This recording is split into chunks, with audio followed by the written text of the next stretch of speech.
Well, well, well. Here we are. We are so back. The first FrutiStreams since, I believe, July, perhaps. So, welcome to all those who are here. Can I get mods to ping Discord about today's festivities? So we can get maximum viewership. We have a bit of a different video style here today for all you guys. You already know, you don't know the full tier list. That's actually not true. I haven't posted the tier list in the Onion in like a few weeks. So stick around, Micah. At least towards the end. I feel like there's... Actually, never mind. The last part hasn't changed a whole lot, really. I apologize for the brief delay. There was some changes in how OBS and YouTube communicated there, so we got all that worked out though, so that's nice. I'm gonna pull up chat on my phone because where I'm going, I can't see chat. I don't have two monitors right now. I only have one monitor, so that's a bit of a problem as well. Can't believe you got doxxed like that. It's true. I speak the truth. What's up, Horchata?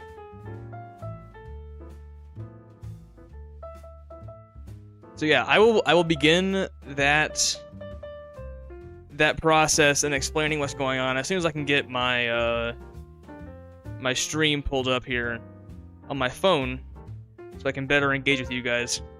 Announcements done. Thanks, Cersei. Where we're going, we don't need chat. Please let this be a normal fruity stream. With the buck? No way. The stream is certified bridge-tastic. Amen. Amen. Alright, so what is today's stream? That's a great question. Thanks for asking. Can we get some Sans roleplayers in chat? Not again. I'm getting, like, Winter Soldier flashback just thinking about that right now. Why am I getting ads in my own stream? I mean, I guess I know why, but...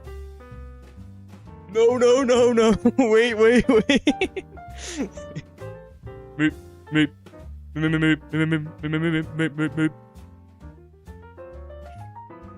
Okay, I'm not going to play with my hair this stream. I'm not gonna do it. Well, okay, one second. This isn't me playing. This is me adjusting, because I just got out of the shower, so I look a little raggedy right now. All right, I'm gonna go ahead and pull up what's happening here, and we can get started. So, in the Discord, we did this thing called the Fruities, which is our Discord award show. If you're not a member of the Discord, which I'm pretty sure all you guys are right now, at least most of you guys are, you should go join right now. But on the Discord, we did an award show called the Fruities. I had a lot of fun doing that, and I unfortunately couldn't call this one the Fruities because we already had that. So I have a bit of a less original name, which we're gonna go here. Oh my goodness, we're gonna go here. Whoa. And I'm going to do some witchcraft right now. Hopefully. There. The OBS awards. Fruities Junior. It's the Buckies. It's the Buckies.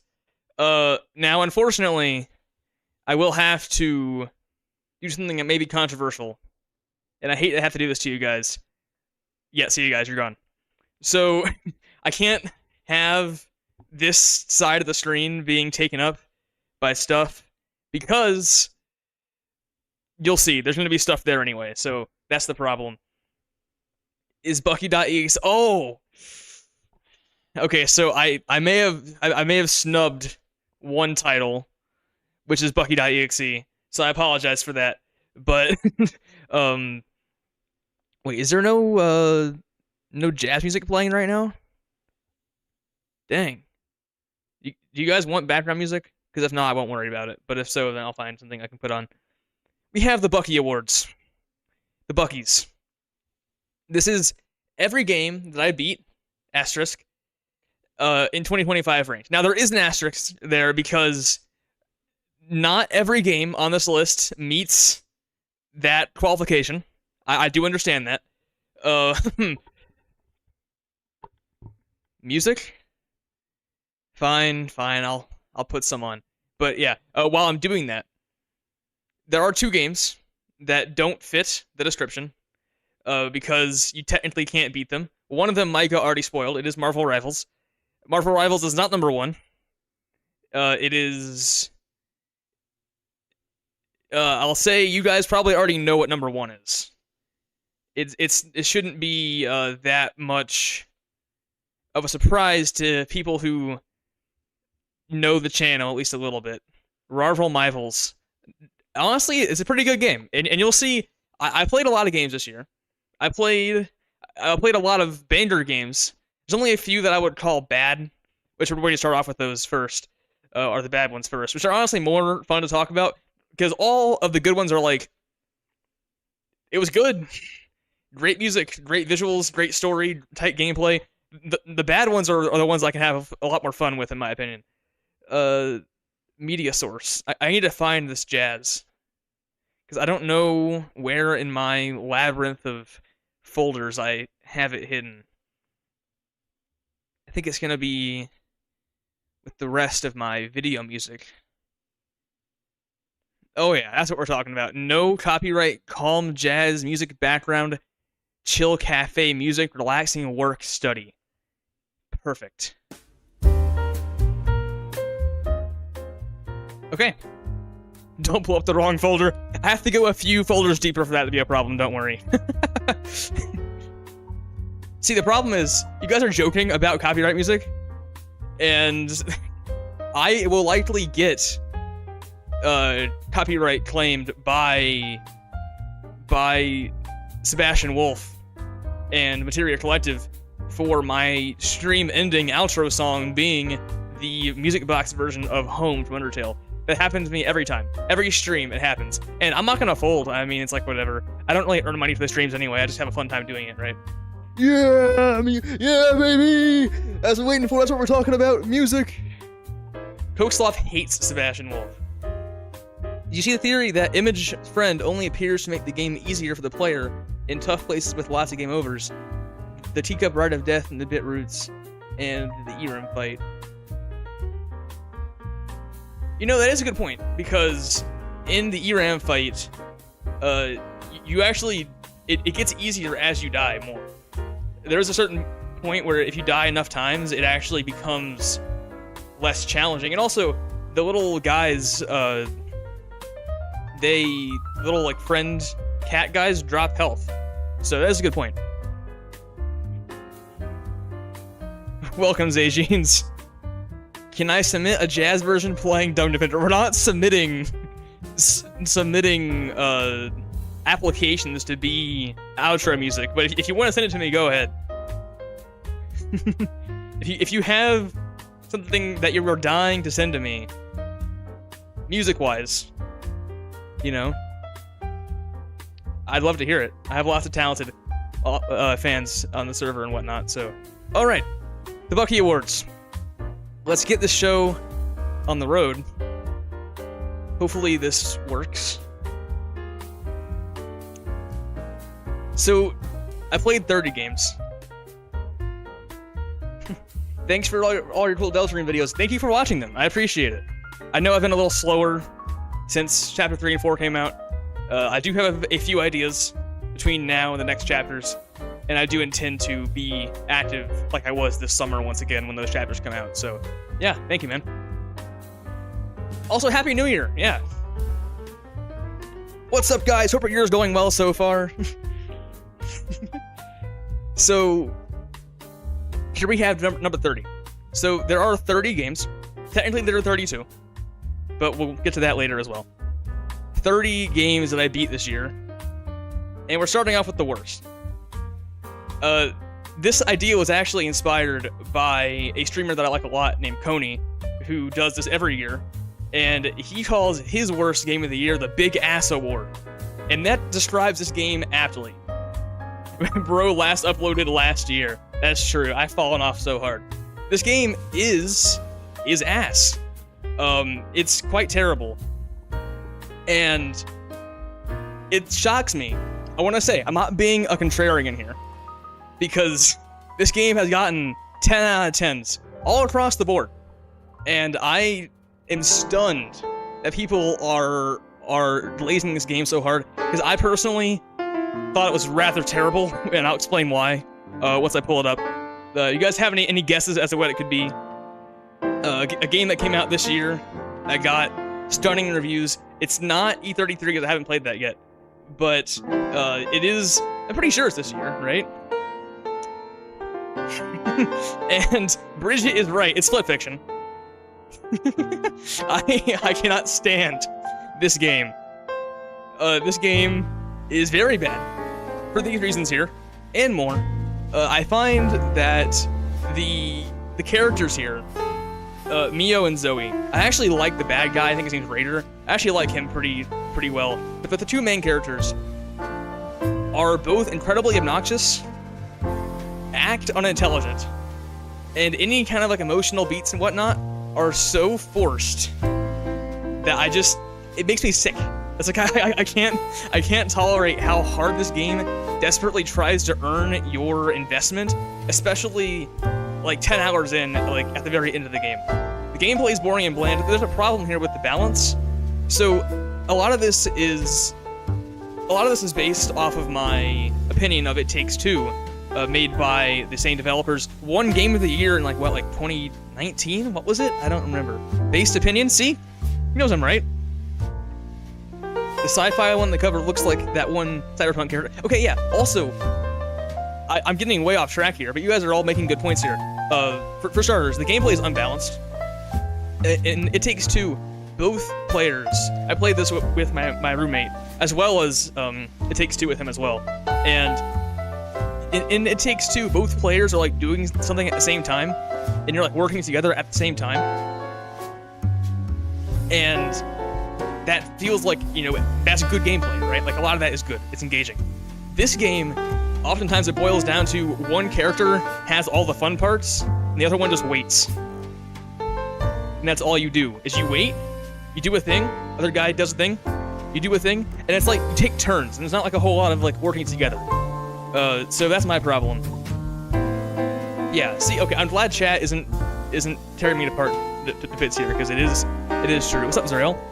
So that's my thoughts on this. The visuals, while the graphics are good, they have good graphics, I do find it to be rather unremarkable, like what Bridget was saying, I think, is that the sci-fi and fantasy lands are all so generic. It makes me hard to believe that these characters are as creative as the game wants you to believe they are, because of the fact that the game doesn't show you any super creative lands in those genres. Now, someone mentioned that the farting pig segments is cool. There are a few fun side stories. Those are actually the best part of the game, in my opinion, at least. I actually really liked a lot of the side stories because they don't expect like emotional investment into the story. Those actually have decent mechanics that just are, like fun gameplay. The farting pig segment, you play as pigs and you can like fart rainbows and stuff. It's pretty fun. So, also the final boss is alright. That's the part where the game actually starts to like push the mechanics and actually does split the fiction, if you want to put it that way. And say that again. But even then, there are some missed opportunities. For example, a lot of what happens here is very predictable. Every story beat I knew was coming like miles in advance, and it's not a twist at all. It's just like, wow. Annoying pro tags the game. Exactly. That's why. Very predictable twists. However, there was one thing that I would have placed money on the game doing at the end that they never acknowledged in the first place. So one of the main story beats, I'm spending a lot of time on this one because it's that bad. Other games will go faster, but one of the main things here that the game sets up at the start of the game is that the two characters, Mio and Zoe, don't have a whole lot of respect for the other's genre, and that's okay. Like, that's a pretty good setup, I think. They don't ever really pay off on that setup at all. There's a moment in the final boss sequence, which lasts a pretty long time, but it's pretty neat. Once again, there actually is some decent stuff there, where the screen splits in half, and one half is the sci-fi and one half is the fantasy. And I would have fully expected that in this moment, that Zoe would be in the sci-fi world, and that Mio would be in the fantasy world, as like a payoff to the original setup of them learning how to work with and respect the other person's genre. They don't do that. So that was a little disappointing. So I was like, this is going to happen, and it didn't happen. So that's the one thing that I didn't predict, that I wish I had, because that would have actually been kind of cool. So that's Split Fiction. There are very few games on this list of 30 that I don't recommend. I pick and choose my games pretty well. There's like, at most, the first 5 here are ones that I'm like questionable / don't recommend. The other ones are either like neutral or like strongly recommend, like very good games. This game is like a 3 out of 10, I think, for the reasons that I listed. I just don't really suggest this one to anybody, but that's the Let's Eat Grandpa award. Commas aren't important. Let's Eat Grandpa versus Let's Eat Grandpa. Let's not eat Split Fiction. I do not like green eggs and ham. The next one we have, that's 29, is Kirby's Dream Land 2. So there are 2 franchises that we're going to see prominently on this list. Music is too loud. I can fix that, sure. This might be a controversial take. This one might get me locked up.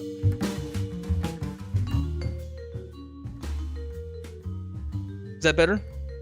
Hopefully. So, I'm a big Kirby fan. Those who know me well know this. I showed off my Kirby plush in one of my first mini shades I ever did. And I'm a big fan of the series. I had played a lot of the games. But I realized that there were... Better volume? Sweet. But I realized that there were a lot of games that I played that I haven't played in the series. Like in the mainline series. Whack-a-pole! What's up, my dude? Stick around for some Persona, because we do have Persona coming up at some point on the list. A few times, actually, so stay tuned for that. But I played a lot of Kirby games. I made it my task to play every remaining mainline Kirby game that I had not yet played. And most of them, you'll see. So that's the first franchise that I played a lot of this year. Then the other one is Silent Hill. There's a number of those entries as well. So there's going to be a lot of Kirby and Silent Hill on here in various places. This game is hands down the worst Kirby game in the series. I think I played 7 Kirby games. Most of them rank pretty high. This one is pretty trash. I'm not a big fan of the Animal Buddies.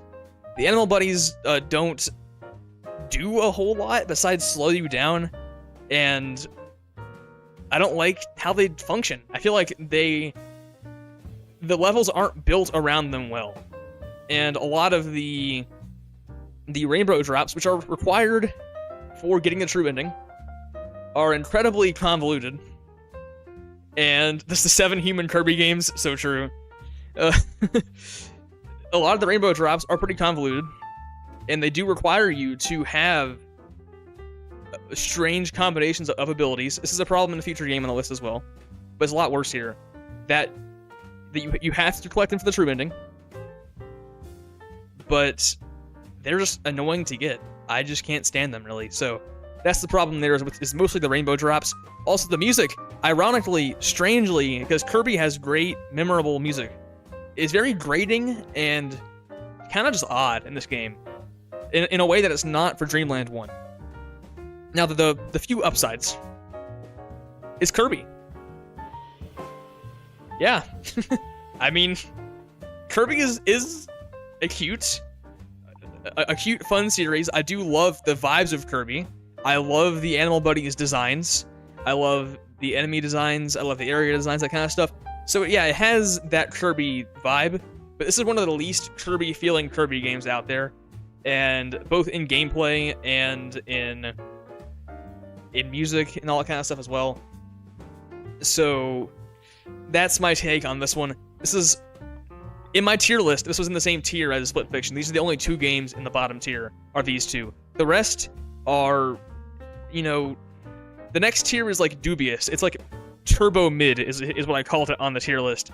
Games that I wouldn't recommend, but I don't like spit up thinking about them. I'm like, it's terrible. So that's Kirby's Dream Land 2. Now you'll notice that as we go on through the list, you're going to see a transfer of things from the red to the green side. Because right now, very prominently red is kind of the trend. But we will see red decrease and green increase. And once again, I'll also mention that there doesn't need to be... A game's like ranking isn't determined by how many negative points it has versus how many positive points it has, because some of these things are weighed differently. Like, for example, there were 4 red, like, negative points, right? And 2 positives. Those 2 positives could be very strong positives and have 4 very weak negatives, right? And there are some games towards the top that do have a number of red points and a number of green, but the green far outweighs the bad. But I still want to have like a reasonable, like, in-depth analysis of what makes it good and bad, right? So that's 29. 28 is Mario Kart World. I don't know if Micah is still here, but he is fuming right now. Mario Kart World is one of my least favorite Mario Kart games. And that's disappointing, because this is a game... This is essentially a $500 game.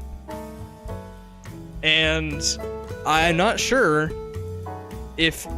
See, Orshada's based. See, okay, I'm glad I'm not crazy. I'm glad you guys are on the same page as me right now.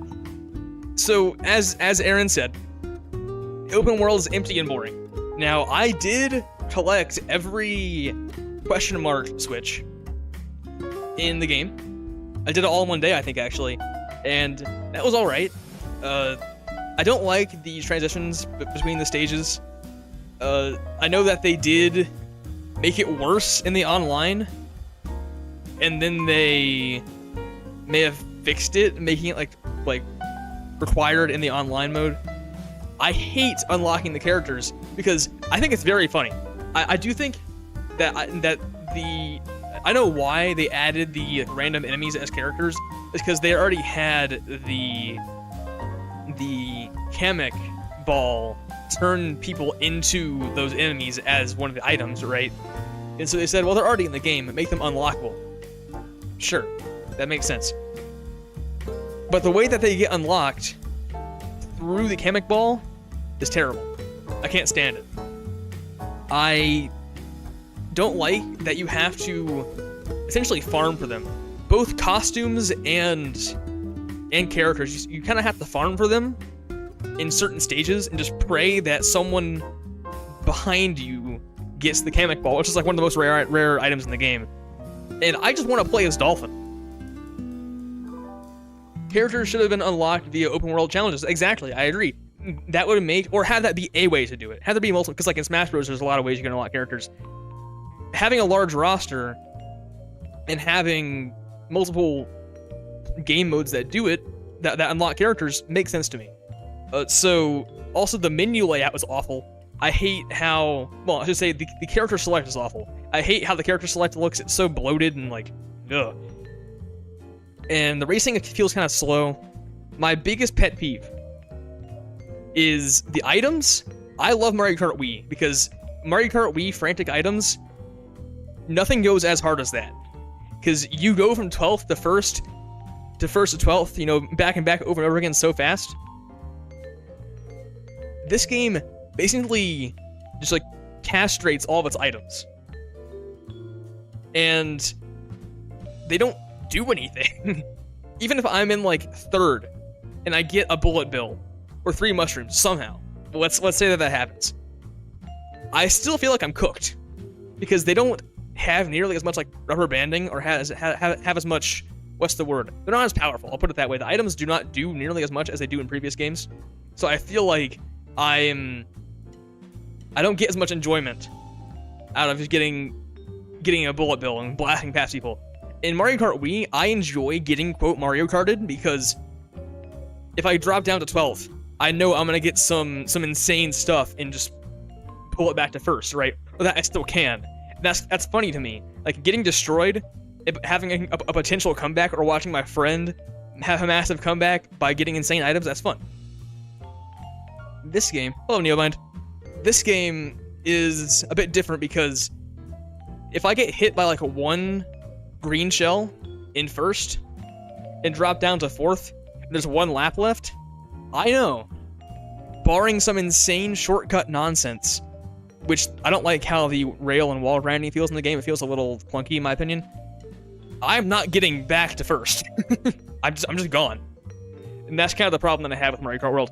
Now, I will say, the game looks gorgeous, and there are some tracks that are pretty creative and cool if you ignore the transition problem. And I do like I forgot what's the game mode called where you like, it's like Fall Guys essentially, where you need to like qualify. I don't remember. That game mode is cool. That one's cool, and it also has the problem though, is that I often find myself in that game mode, I don't remember the name, Knockout Tour, that's what it is, thanks for shouting. Knockout Tour, I find myself getting further and further ahead, and by the last like chunk, the last layer of it, I am leagues beyond anyone around me because the items won't help them come back. Once they're gone, they're gone. Once you shoot ahead, you are just locked in, which is good in some ways, but also it's like at that point, I spend the last 2 minutes just driving basically straight on a road with no one else around me, because even if they pull like 6 bullet bills, they're not gonna catch up. They're just not. So that's the Mario Kart World problem. Briefly, at least, that is. But not a terrible game. I said Split Fiction was like a 3 out of 10. I'd say Kirby is also like a 3 out of 10. Okay, I will say, I do love Parabitty-Bud. I was a hardcore Parabitty-Bud main. That's not even a joke. So I do appreciate that they added the enemy characters, even though I know why they did it, and it wasn't because it was funny, because they already had them as an option, but anyway. Okay, Mario, have a card around the world. I'm thinking I'm liking that name. So, this game is like a 4 or 5 out of 10. 5 is not bad. 5 is like, once again, it's mid. That's why I have it in the mid tier. So, I don't detest this game. It has some things about it that I do detest. But on the whole, it's not atrocious. It's just not very good. Number 27. Undertale Yellow. This is a game where, once again, I don't detest it. I don't hate it. I just far from love it. And W take, Coke Sloth, my guy. See, about Mario Kart World, there could have been other franchises introduced, like Sonic Cross Worlds. Sonic Cross Worlds is like eating Smash Bros. As lunch these days. We've got, well, obviously Sonic characters, Miku, SpongeBob, Steve Minecraft, like a dragon guy, I forgot what his name is, Mega Man coming up, Joker Persona 5, a pretty wild roster. Undertale Yellow, I know this is a hot take. People love this game. I played it on stream, leading up to chapters 3 and 4. And here are my problems with it. I think this game is actually not as good as it gets, glazed for. Cokeslaw is right.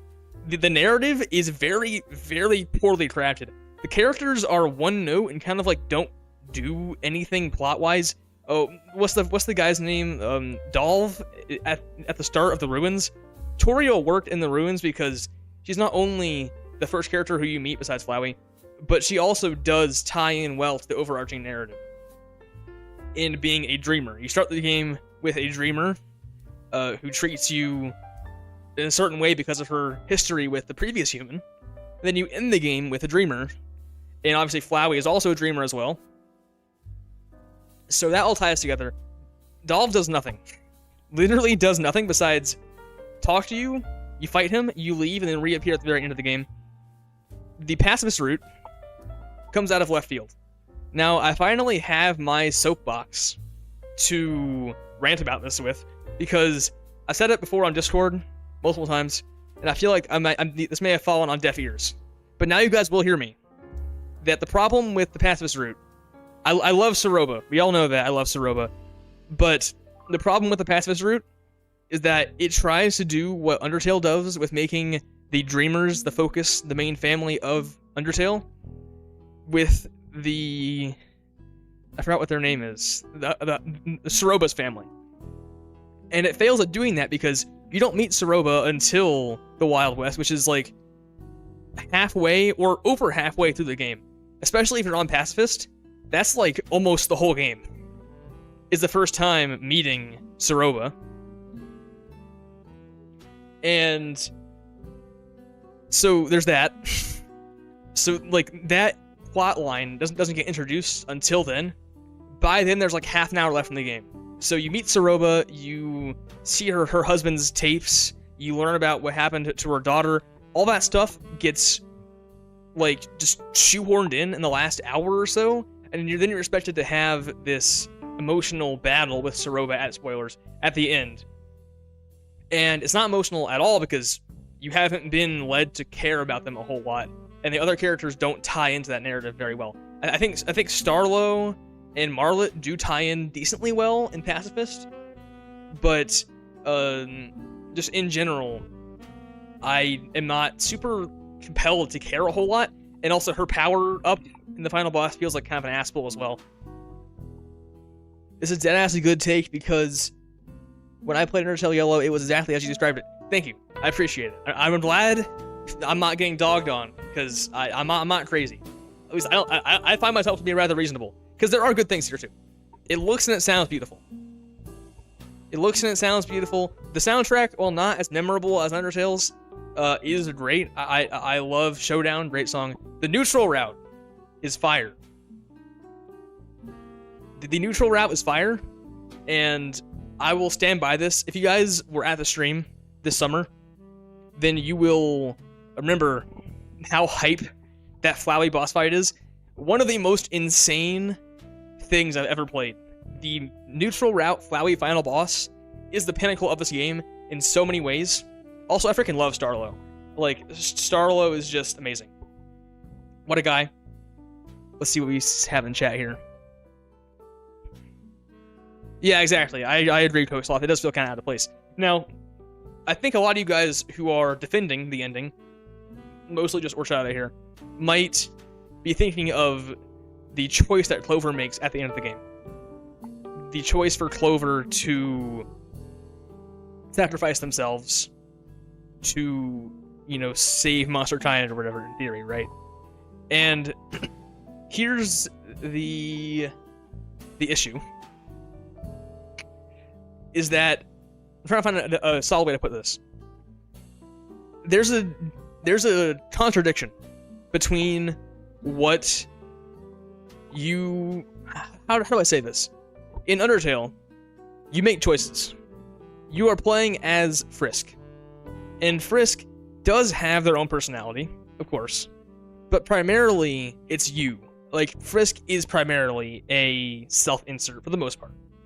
Up to the point where you, as the player, do end up making the choice at the end to either hug or not hug Azrael, for example. In Deltarune, while you do control Chris, the whole point of the game is that Chris is their own person, and explicitly doesn't agree with your choices a lot of the time, perhaps. Here we have Undertale Yellow, where you are very similar to Frisk, where you only see snippets at most of Clover's personality, and those snippets are not very substantial. And then at the end, you are expected to resonate with or feel emotional about the fact that the character that you played as, that was supposed to be your sort of self-insert, ended up making this choice on their own. The way of solving the problem is give you the choice then, too. For example, if Chris chose to sacrifice themselves in Deltarune, I would be very emotional about it. I would be sad. I would be conflicted. I would care because Chris is their own person. Clover is essentially just me, as far as I'm concerned, and then just chooses to do that at the end without my input. So that's kind of my problem there. Hopefully, I know that was very poorly explained, but hopefully that kind of explains and elaborates on why I found the ending to be a little disappointing. I think Aaron is right that making a choice at the ending is hard to pull off because it has to be a prequel. But there's got to be some way of doing it, right? There has to be some way. Either have the choice be to fight, and then have the fight be a guaranteed loss, or just to sacrifice yourself willingly and give up, right? That's the way I would do it. Because then I still maintain a consistent level of self-insertness and control over Clover, like in Undertale, right? That's the way I see it. Once again, it is a good attempt. Hey, what's up? This is a good attempt at Undertale prequel, doing what it can do while, trapped in the confines of having to be a prequel. It's good. It's like a solid 5 out of 10. That's not a bad game. Most games from this point on are good games. I know we're only at 27 right now, but the upper 26 games here are good games for the most part. I don't recall what's immediately after this, but for the most part, most of them I would say are good games. This one's right on the border. It has a lot of flaws, but for what it's trying to be and for what it does, it's not terrible at all. So that's Undertale Yellow. That's number 27. Number 26, we have Crash Bandicoot 3 Warped. Now, I will add the clarification here. This is the Insane trilogy. I haven't played the original Crash games, but I did them separately because I don't think that it's fair to put them all in one bundle on the list because they are rather different games. Crash 3 is pretty good. It's not terrible. It had Crash Out Bandicoot. I will say, I have crashed out a few times. Not that often on this game. This game isn't that hard for this main reason here. Well, for starters, the gimmick levels with like the racing levels and the general levels where you're not playing as, a Bandicoot are annoying. And the Wumpa Fruit gun does nothing. Pretty useless. The main problem here is that the new movement options, like the tornado, like gliding kind of thing that allows you to hover for a bit, the levels don't account for that, and the levels are built like old Crash levels, like Crash 1 and 2, that don't have that move. So you can easily cheese them by just slide, jump, tornado, and you can soar past most obstacles, making the actual platforming that the series is known for kind of obsolete. However, the bosses are an improvement over 1 and 2, and the environments are pretty cool. I do like some of the environments here because you get to see various eras of history, right? That's kind of the point of the game. It's like a time travel setting. And also, the new movement options aren't really accounted for in the level design. Happy New Year. So you can cheese pretty easily. This is a positive as well, because it is fun to kind of... This is a lot more chill of a Crash game where I'm not like gamer leaned in, trying to get frame perfect jumps or whatnot. This is a game where I can kind of go brain off Ooga Booga mode and just fly through most of the stages. I have all the achievements in every Crash game in the Insane Trilogy. Besides one, I am missing about 15 or so time trial relics, but I do have all of the time relics in 2 and 3, and I did enjoy getting those. Shouldn't that be red? It's too easy. Viewer. It's both. This is the rare of both. Because, like I said, it's very brain off. It makes getting the time relic kind of fun, because you can just blaze through it pretty fast. I played these games. I played all the Crash games. Actually, I'll go ahead and move on, because I'll mention that later. Rystar. Here we have Rystar. I don't think Ninja Cat 25 is here. But if he is, this goes out to you, my homie. This is Rystar for the Sega Genesis. This game is actually pretty good. I remember I had a Genesis and a Dreamcast collection on the Xbox 360 when I was very young. And Ninja Cat, get here! And there's a guy, well, okay, on the collection, I started playing Rystar, but I couldn't finish it because I was like 6 years old and I was bad at games back then. So when someone in the server, Ninja Cat 25, started shilling Rystar constantly, I said, fine, I'll play Rystar, and I'll finally beat the game. So I sat down and I did it all in one night. And there are some flaws.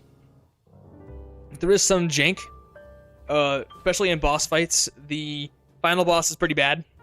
I'm not a big fan of the boss fights, especially the last one. And there are some generally just strange level design choices that don't fit well with how the character moves, and some of the jank, and some of the lack of precision in movement. So it's mostly gameplay problems, because the game looks and sounds gorgeous.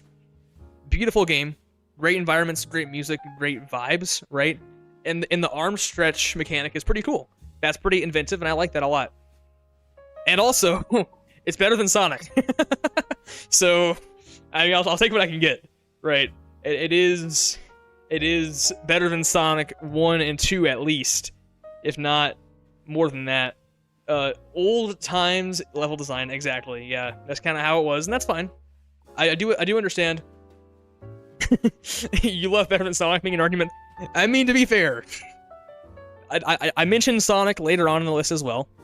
There are some games that do what Sonic tried to do, but better.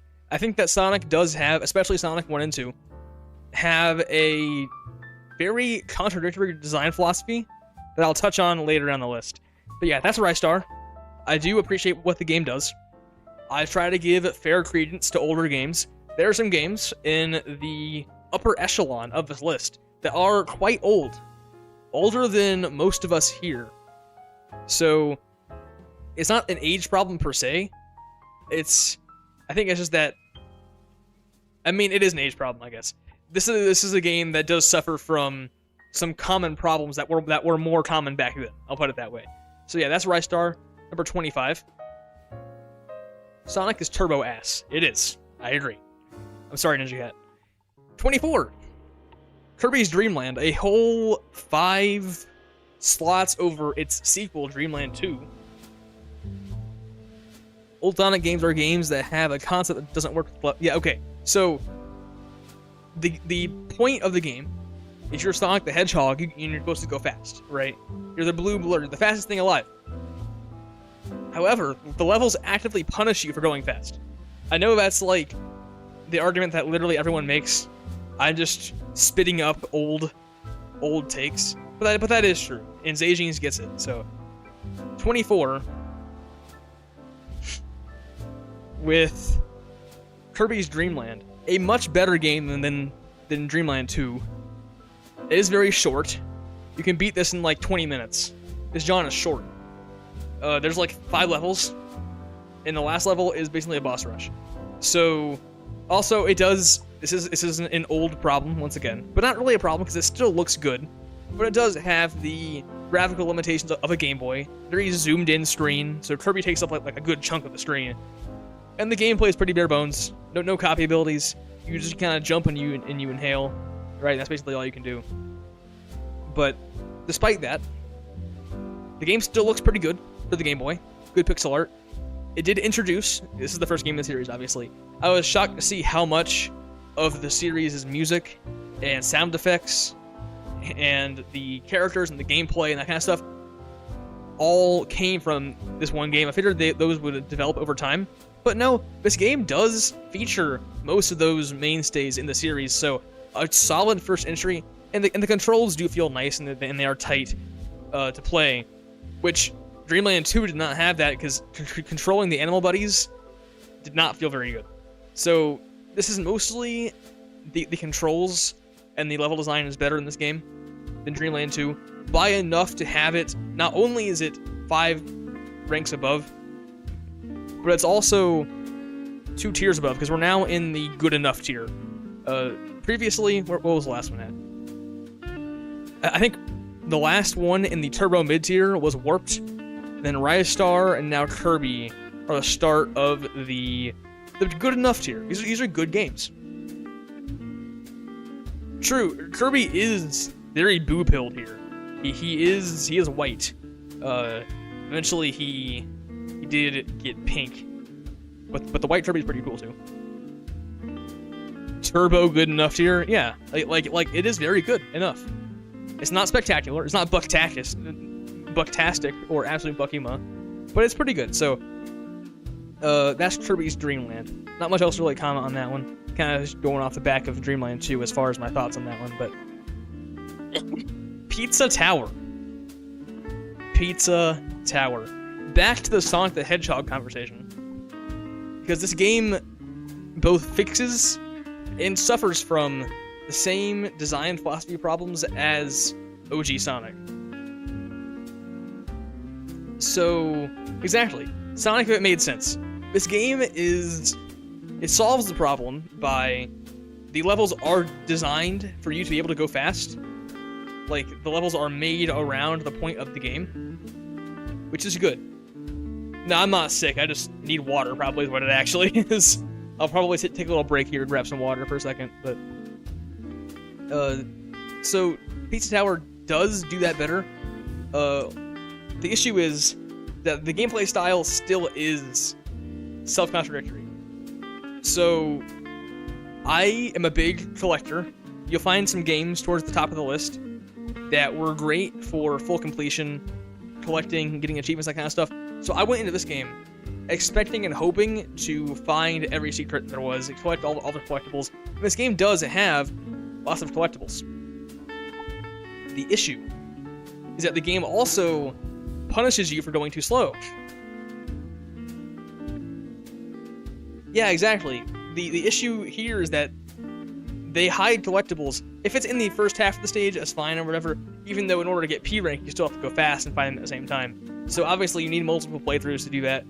But the issue with this is that there are some secrets that are only found in the chase back to the door, which is on a timer, so you have to be going fast. And if you fail the timer, you have to restart the entire level all over again, and the levels are pretty long. So I go through like 8 minutes of level, I find all the stuff, I'm like, I'm still missing 3 collectibles.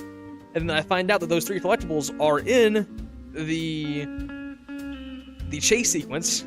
So now I either have to choose to risk losing the entire level and doing it all over again, or running back and finding all the collectibles on the way back, which is quite possible I'll just die because I won't have enough time to find them, or just skipping them. So ultimately, I skipped them. See ya, thanks for dropping by. So ultimately, I ended up just skipping them. That's what I did for the most part. I got what I needed, and I beat the game and I left. I do think that I will try to go back and get more collectibles later.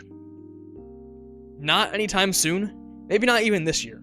Maybe that's my 2027 resolution, is to do that. Because I couldn't be bothered. There are some games where I feel like I can play levels over and over again and not get bored. Like Kirby, for example. I had to play some levels in Kirby games this year over and over and over again. I have not seen the Stranger Things finale. I actually haven't seen any Stranger Things. And now that it ended the way that it ended, apparently, I'm not sure I want to. But anyway, so this is a game where I won't be going back probably to get more collectibles, just because the game feels punishing for you trying to do that. That's the way I see it.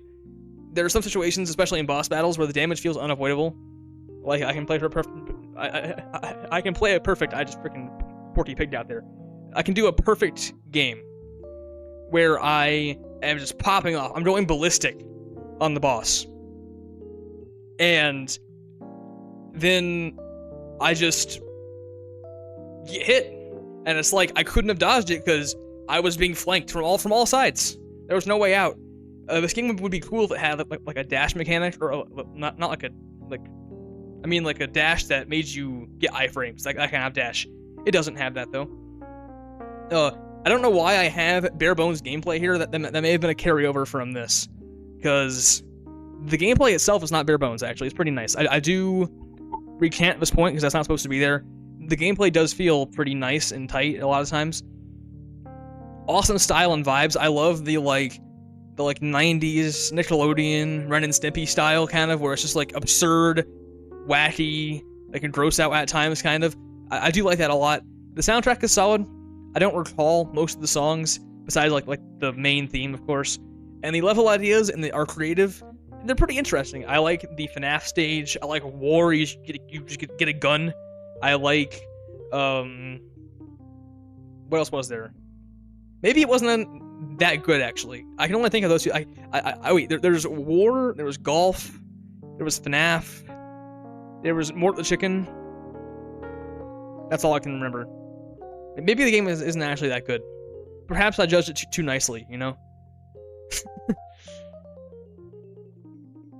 So, that's Pizza Tower, the game. 23. Solid game. I'll give it a 6 out of 10. Not bad. Crash Bandicoot, just one. Just Crash Out Bandicoot. The original Crash Bandicoot in the Insane Trilogy. Not much to mention here. Lame bosses. And this game has one of my biggest pet peeves of all time. One of my biggest pet peeves of all time is a game that expects precision from you, but doesn't give that same precision back, either through poor collision, slippery controls, or like guaranteed hits, like Pizza Tower, for example. Crash Out Bandicoot, so true. First time hearing that joke. First time hearing that one. And this game also does that. This game does... I don't know how it feels in the original version, but in the Insane Trilogy, there are some moments where I feel like the game screws me. And I'm like, okay, you are a precision platformer. You should be precise as well. That's my take on it. Maybe that's a little, like, self-indulgent, but that's kind of how I see that kind of thing. However, fun environments and music. I do like the kind of like tribal aesthetic, and then going into the more tech aesthetic. It's a pretty cool like dichotomy of visuals and stuff. And the platforming is challenging, but usually fun, assuming that doesn't like screw you over. Not many gimmicks or controls or that kind of thing. It's just simple. Doesn't overstay his welcome. Yeah, it's just a fun game. However, at 21 is a more fun game, which is Crash 2, Cortex Strikes Back. Lame bosses. That's, once again, that's still a problem besides Crash 3. Some of the gimmicks can be annoying. I'm not a big fan of how the jetpack controls. Crash does look funny. He's hitting the... I don't know why he pulled that off, but he really is like mocking the camera right now. So, lame bosses, once again. Some level design choices are pretty weird, especially some with the gems, which are optional, or like the crystals, I guess, are optional, but still feels like they are being mean on purpose. Like, there's some levels where it's just like, okay, that's kind of mean. Like, you didn't have to do that, bro. I thought we were chill, you know? I don't know why you did that to me, but there are some that are like that. And once again, the jetpack feels pretty counterintuitive to control. Positively, wait. This is a very well-made list here. Better bosses, and the hub world is pretty neat. I think what I was going for here was that the bosses are still lame, but they're better than Crash 1. They are better bosses than Crash 1. I'll put it that way. The hub world is a pretty cool idea. I do like that. It's better than the Crash 3 hub world. It looks cool. It's fun. The controls are tight and nice to play, and the slide move feels good. I do find it hard to go back to Crash 1 when you can't use the slide move, because the slide move is just so nice, like slide, jump. And also, despite some weird gems that I mentioned before, the collectibles are pretty fun. In general, they are pretty enjoyable to pick up. So that's Crash 2, and I will go get some water while you guys discuss what could possibly be next.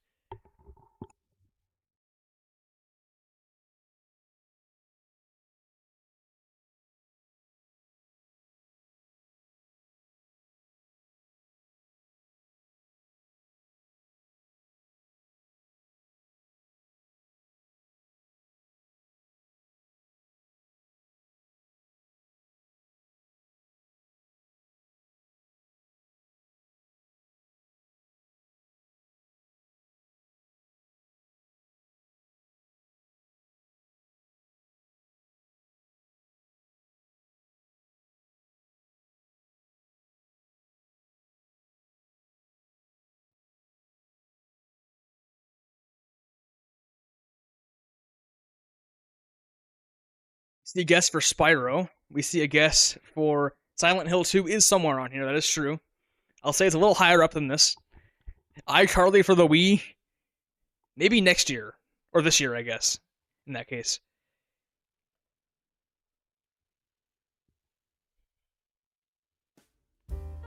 Jazz is back. Let's go.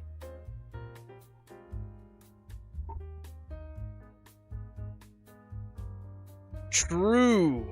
Water, Sea of Sorrow, Silk Song. Number 20 on the... Silk Song at 20 on the list is pretty toxic. Silk Song has problems, but having it at 20 would be pretty brutal. No, it's actually Kirby Nightmare in Dreamland. So, another Kirby game. I know, a big deal. What's up, Striker? I won't spend too long on this. It's a remake of Kirby's Adventure, the best NES game. This is a better game than that. I do love Kirby's Adventure. This is a better game. It does have some janky moments with some of the switches and stuff. So the main collectible is Kirby Nightmare Land. So true. The main collectible here is the hidden switches that unlock like mini games and stuff on the hub world. Some of them are a little weird and a little like obtuse. And the final boss just sucks. I really don't like the final boss of this game. I think I might like it less than the original one in Adventure. But besides that... Oh, and also, this is a problem that most Kirby games until, like, the past 10 years have. Which is that the problem with fighting bosses is that if you have a melee copy ability, you're just cooked. The bosses' hurt boxes are so big that if you get in and try to attack them, they'll like sneeze on you and you'll get hit trying to attack them with your little like tiny sword thing, and then they'll hit you and then your ability goes flying out of your body. So for most Kirby games on this list, I played most of the game with just inhaling and spitting stuff back out, because that's just easier to do in most of the early games, at least. That after a certain point they stopped punishing you for using copy abilities, but this is still one of those games that does. Like I said, it's just Adventure, but better. There are some pretty fun mini games. Not super deep, but, you know, they're there. In the hub world, you can unlock mini games that earn you lives. Beautiful music, pixel art, and environments. The GameCube, or not the GameCube, the Game Boy Advance and DS Kirby games have very, very stunning pixel art and environments, that kind of stuff as well. And the copy abilities are fun, despite what I mentioned before. They are fun, and they do serve a better role than they did in games prior to this. They're more unique, and they have more, you know, options with them. Number 19 is Bayonetta. So this game is one that I wasn't that inclined to try out. Because, yeah, I know. It's a bit of a curveball here. This is a character that I hadn't heard of until I was like 10 years old playing Smash 4 and the DLC dropped, and I'm like, this character makes me feel a certain way, you know? And I didn't understand what exactly it meant back then, but now I do, and I'll go ahead and skip there. It's on the screen. I'm not hiding it, you know. Actually, perhaps I am hiding it. Here, I'll get out of the way for you. There you go. Right? So, there's that. So, this game, I decided, it was on sale. It was like $5 on Steam. So I said, I'll play it. And it is like a DMC style action adventure game. And it's good. This is I don't play a whole lot of those kinds of games. And hide it? What do you mean, mommy? Does she have kids? You know, I think we're all on the same page here, Coke Sloth. I know what you're trying to do. But I think we're all on the same page here. Some mechanics just don't work. Like the wall walking mechanic, like when the moon's out, you can walk on walls. That's a cool idea, but it just does not work at all. Like, it just doesn't work. It's bad. The pacing drags a lot in the middle. There's a lot of story in the beginning. The middle, there's like not much besides just combat, and then in the end, the story picks up again. So there's that like weird kind of like bell curve of gameplay versus actual plot progression.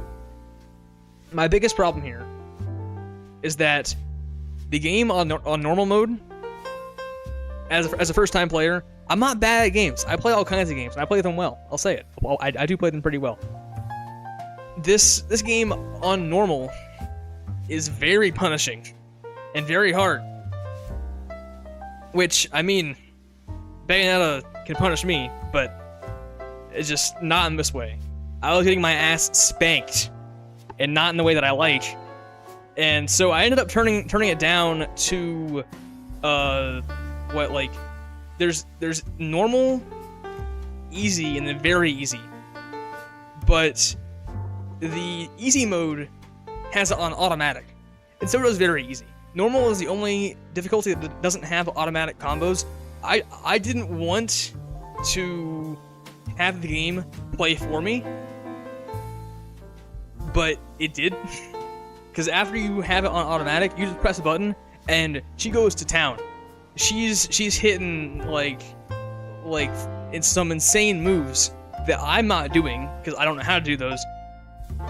All I wanted was for easy mode to like give me more health, or like make me do more damage, or make the enemies do less damage, for example. Just like a stat change, you know. Instead, anything beyond normal just plays the game for you. Now, despite that, beating up the angels is pretty epic. I do like how powerful you feel. It's a very empowering game. It is. You don't ever feel that Bayonetta herself is in danger. Like at least in the story, at least. If you do, that's a you problem. It was a me problem too, because I'm pretty bad at the game. But just in general, the game looks great. Amazing music. It has a certain kind of vibe that I do appreciate a lot, that I'll mention in one of the top 5 games coming up in the future. Great vibe, lots of attitude and personality. And once again, the combat is fun. I wish that I had more chance to learn how to pull off combos instead of just having to either get spanked over and over and over again, or just drop the difficulty down to easy, or either make easy not automatic. That problem, because if you already have very easy, I don't know how you can have easy and very easy and have them both be automatic, because as soon as you get on easy mode, there is no way your like geriatric nursing home grandma could pick up this game on easy and clear it like with 0 deaths. And I don't know why very easy exists. I don't know what kind of person you have to be to play this game on very easy. So I think that it would have been better to just have easy not be automatic, than have very easy be what current easy is. Right? So that's my problem with it. In general, though, very over the top. You're like throwing God into the sun, and you're shooting your dad in the forehead with lipstick or whatever, and it's like, okay, this is insane. Obviously, Bayonetta herself is a very over-the-top character, very fun to watch do her thing, and the last point speaks for itself, and that is number 19. Number 18, also I should mention, I know we're only at 19. Most of these games from this point on, actually just all of them, because they are ranked in order. All of these games. What is Bayonetta even about? That's a great question. I don't have time to dive into that, but that's a good question. It's about both everything and nothing at the same time. It's utter nonsense. That's why it's great. Is that it doesn't expect you to take it seriously because it's not serious in itself. It's just over-the-top, goofy nonsense, right? Marvel Rivals. This is pretty low. I know it says 18. 18 out of 30. Sounds low. But these games, this is on the border. Wait a second. Actually, I can't do spoilers yet. I think after this game, we do get to the second tier, which is really solid. The tier after this is the really solid tier. Actually, no. This game starts the really solid tier. So, welcome to the stream, Mr. Member of the Year on the server. Feel better. And if you want to watch later, the VOD's always open. So yeah. Good to have you, though. Marvel Rivals starts the second to last tier. This is the really solid tier. So we've moved from good enough to really solid. This game I played for a few hours, actually. Not that long. I'm not a big hero shooter guy. I did play Overwatch 2 for a while. I'm very sorry for myself, but I did. But I did play that game for quite a bit. And this game is just better Overwatch 2. This game manages to stay fresh and enjoyable. And the visual design, all that kind of stuff is just spectacular. The problems that I have, not really a problem with the game, but I don't really play hero shooters anymore. And this game's major problem. It's like the first point isn't really a game problem; it's a me problem. It's just my list. So there is that level of me filtering things through. This game I only played for a few hours because I don't really invest in these kind of games. It was great while I did, but I don't see myself playing it much more. The problem is, this game is abominable on PC. I mean, it is foul. Like, nuclearly, disgustingly unoptimized. It's trash. My laptop, for example, I'm currently playing the Silent Hill 2 remake, which is a stunning game. Very graphically intense. It runs fine on my laptop. It runs great. This game, I can barely run it without stuttering or lag spikes on the lowest graphical settings. And it's 100 gigs. 100 gigs! Are you serious? And it's growing too. It gets more and more. My friend Micah, who was in the chat earlier, who I played with for a bit, he was always like, Bucky, hop on Marvel Rivals. And I'm like, I can't hop on Marvel Rivals because I don't have enough space. And he's like, oh, it's not that bad. It's only 70 gigs. Like, oh, I heard it was like 100. But if it's only 70, fine, yeah, I'll try. And so I deleted some stuff. I cleared up space. And I downloaded it. And there was an extra 30 gigabytes after the Steam download.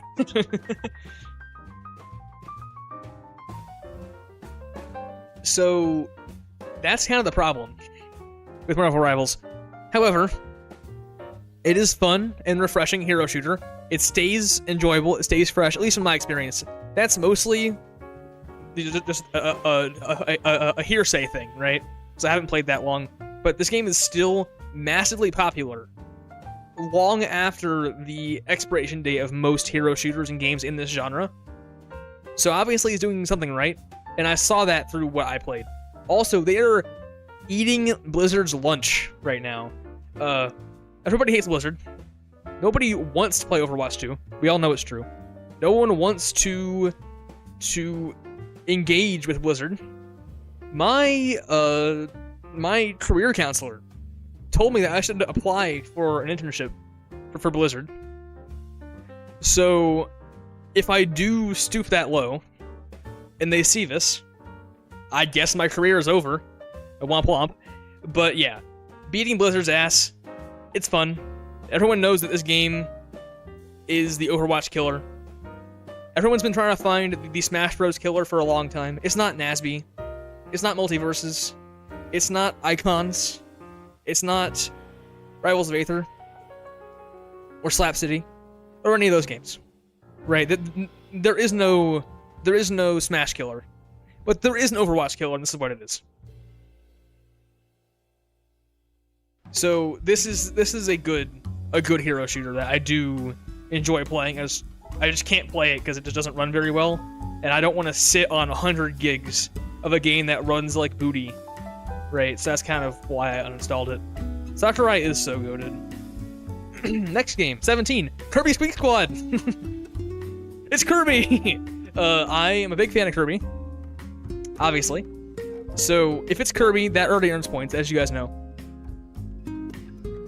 Per usual, very charming music and visuals. Kirby DS era visuals and music are great. The abilities are great. We get abilities like Animal. I love Animal. Great ability. And I'm a big fan of the actual design of the thieves. And I also like that the game is the first game that has a more traditional modern Kirby level setup where you have it's like a normal what's the word for it? Like each world has 6 levels and there's 8 worlds and you move around the board and that kind of thing. A more modern platformer kind of thing. And that's good. I appreciate that in some ways. There are a few chests, which I did collect all the chests. I got 100% in all of these games in the series that I played, besides Dreamland 2. That's the only game in the series that I haven't gotten full completion in, because it just sucks that badly. But there are a few chests that were kind of dumb to collect. I wasn't a big fan of those. The boss and level gimmicks can be pretty repetitive. Every level ends with you collecting a big chest, and then one of the 3 Squeak Squad guys, that's not DeRoach, his 3 minions, his 3 goons, as they used to say, they attack you and try to get the chest back, but you never get a proper boss fight with the mouse goons, you know? You only ever get those encounters, which are optional. For the most part, you can just ignore them and just run, dash right by them. Hey, Fury. So that's the problem there, is that I wish we had proper boss fights, because I do enjoy the designs of these guys here. And you don't get to really fight them. And it's kind of sad. And that also leads into the end game and being a bit underwhelming, because you kind of just you go into the chest and then you are in a scary alternate world and then you fight a star like space thing and then you just, that's it, right? So this is probably the weakest one as far as the execution of the story, or rather the weakest Kirby game that tries to have a story that still falls apart because it doesn't really use what it has to the point of the story very well. Also, Hoaxloth mentioning the malice in Kirby's eyes. It isn't always funny to me. It'll never not be funny to me that Kirby games in the West insist on making Kirby look just pissed. Because in Japan, Kirby's he's just a nice guy, you know. In the West, they're see, the audiences don't like nice guys. Here in America, you want guns and violence, and sex, and drugs. So that's why they make Kirby look so angry, is to appeal to the audiences, right? So cannot unsee a face on the chest. Where? How? What? Wait. Oh, I see it now. Bucky's new rebrand? True. No more Mr. Nice Guy here. I'm no longer the Bucky who you used to know. Oh, wait, the gem is the eye? Oh, I was seeing the two, like, C/D-shaped golden curls on the side of the gem as the eye, and then the red is the nose, and the two loops under that are like his snout and his mouth. You see that? And then the two like little curls at the bottom are his little arms. You see that too? Yeah, see? Pretty crazy, right? So that's number 17 with Squeak Squad. Number 16 is Repo. So Repo is a game that people like to use the word friend slop to describe. I despise the word friend slop. I feel like there are some games that do fit the word slop, especially if they involve AI. I know that the word friend slop isn't supposed to be like inherently derogatory in that way, but I do feel like it's a little disingenuous and a little unjust to label a game that has any level of effort and passion put into it as friend slop. So this is a friend game. This is a multiplayer game. I'll put it that way. And there's only really one problem I have. This is where we start to see a massive shift in the green being a lot more than the red, usually at least. So this is one of the most innovative friend games out there. Coke Sloth won't play it with us, but Cersei and I have played in the past. Quite a bit, actually. And it's fun. Like Marvel Rivals, this is one of the few games in its own genre that manages to stay fresh and entertaining for a very long time. I'm not bored of Repo. It's very funny, and it's not really a horror game. Most friend game horror games aren't actually horror, they're just like goofy, right? Mostly aided by proximity chat, for example, and what happens after you die. So, very funny and silly. Great game. Maybe a little too challenging at times. It feels like it can be hard to get past like the first like 2 or 3 rounds sometimes, because the enemies just are vicious in this game. They are brutal. I do think that other games like Lethal Company, Constant Warning are easier in general. Cersei, you hit me with the items. I didn't run into your items. You hit me with them. Cersei will tell you that I break her items. In reality, what happens is I'm just walking, and then she just boom, slams them into me. It's pretty sad that happens. Lethal is easier. Lethal is easier. It is. You and I have not gotten past like the third stage in Repo. Lethal, we can easily get to like at least 10 days. Okay, Sundrop. That was. Well, no. What are you talking about? Because Sundrop was there when we failed in Repo and got to like day 1 and 2. I guarantee if Sundrop hopped on Lethal with us, he would not struggle at all. I think Sundrop and I could just solo Lethal Company. Deltarune is a pretty cool game. And as you guys can probably predict, it is still on the list. It is top 15. Believe it or not. Oh. No, okay. Ping Sundrop right now. And I guarantee he's on my side. Munching on watermelon right now? I love watermelon. Great stuff. Deltarune tomorrow. Mods. Thank you. I can't talk today. 15 is Silent Hill Shattered Memories. Outer Wilds, I actually haven't played that game.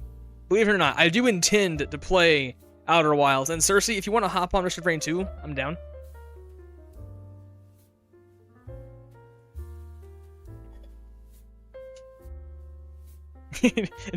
Deltarune is the newest addition in the friend slop genre. You know that? Multiplayer online Deltarune. Yeah, so this picture sums up most people who live above, like, Virginia. Because I know it's not that cold here right now. Yeah, it's like... It's 44 degrees. This picture is like Maryland and beyond here. Deltarune. Great game. Also, Cersei, let's not get the wrong idea here. Let's not get twisted. Delta Traveler is not on the list. It's nowhere to be found, actually. I didn't put Delta Traveler on here because it's a demo, kind of. Oh, dang it. I should have... Never mind. I'll cross that bridge after I get there. There was a spot for it that would have worked. But yeah, no, it's not on the list. It is an incomplete experience, more so than Deltarune itself is. And that's why I don't have it on the list.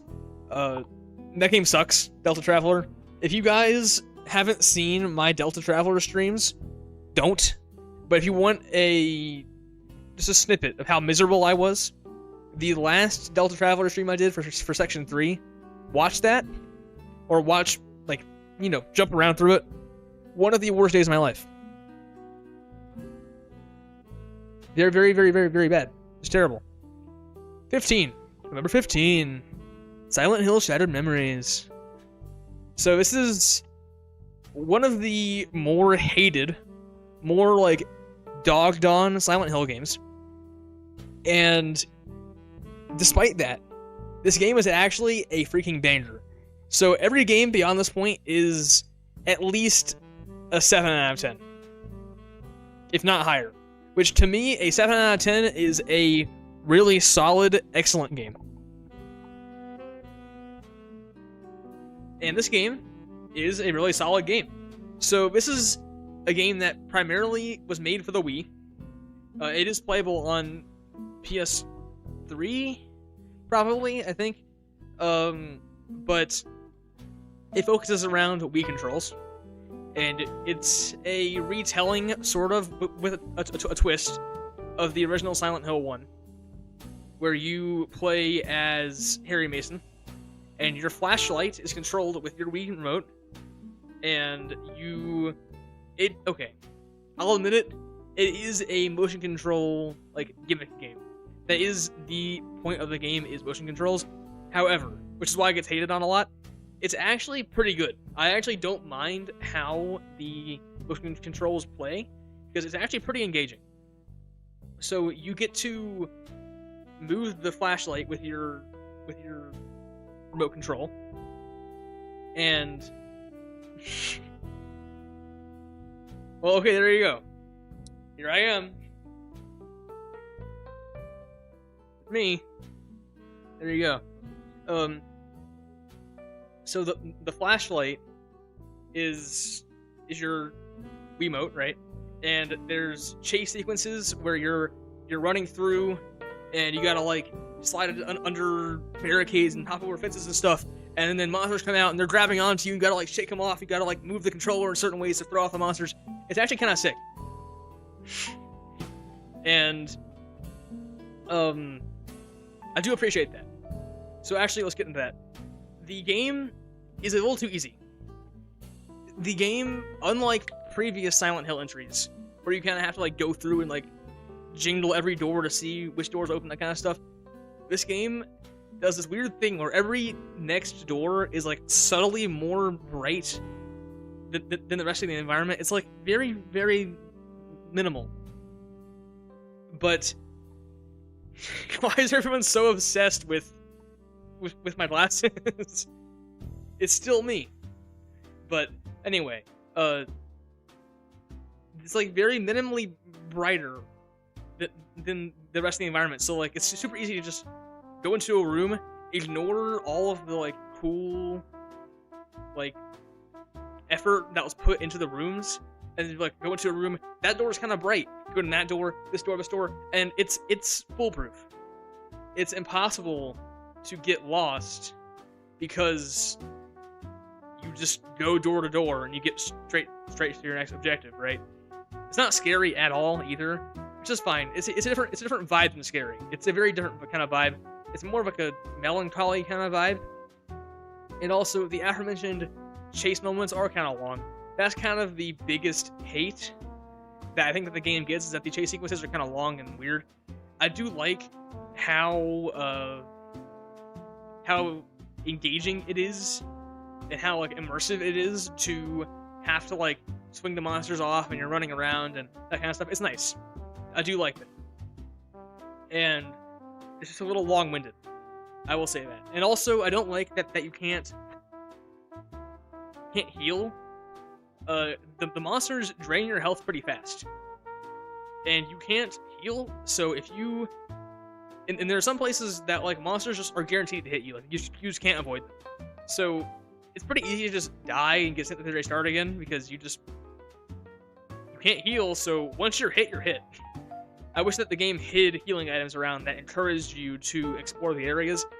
That would solve the problem I mentioned before, where you can just bum rush the game. If they hid important items in the rooms, that would make you feel more compelled to get them for good measure, right?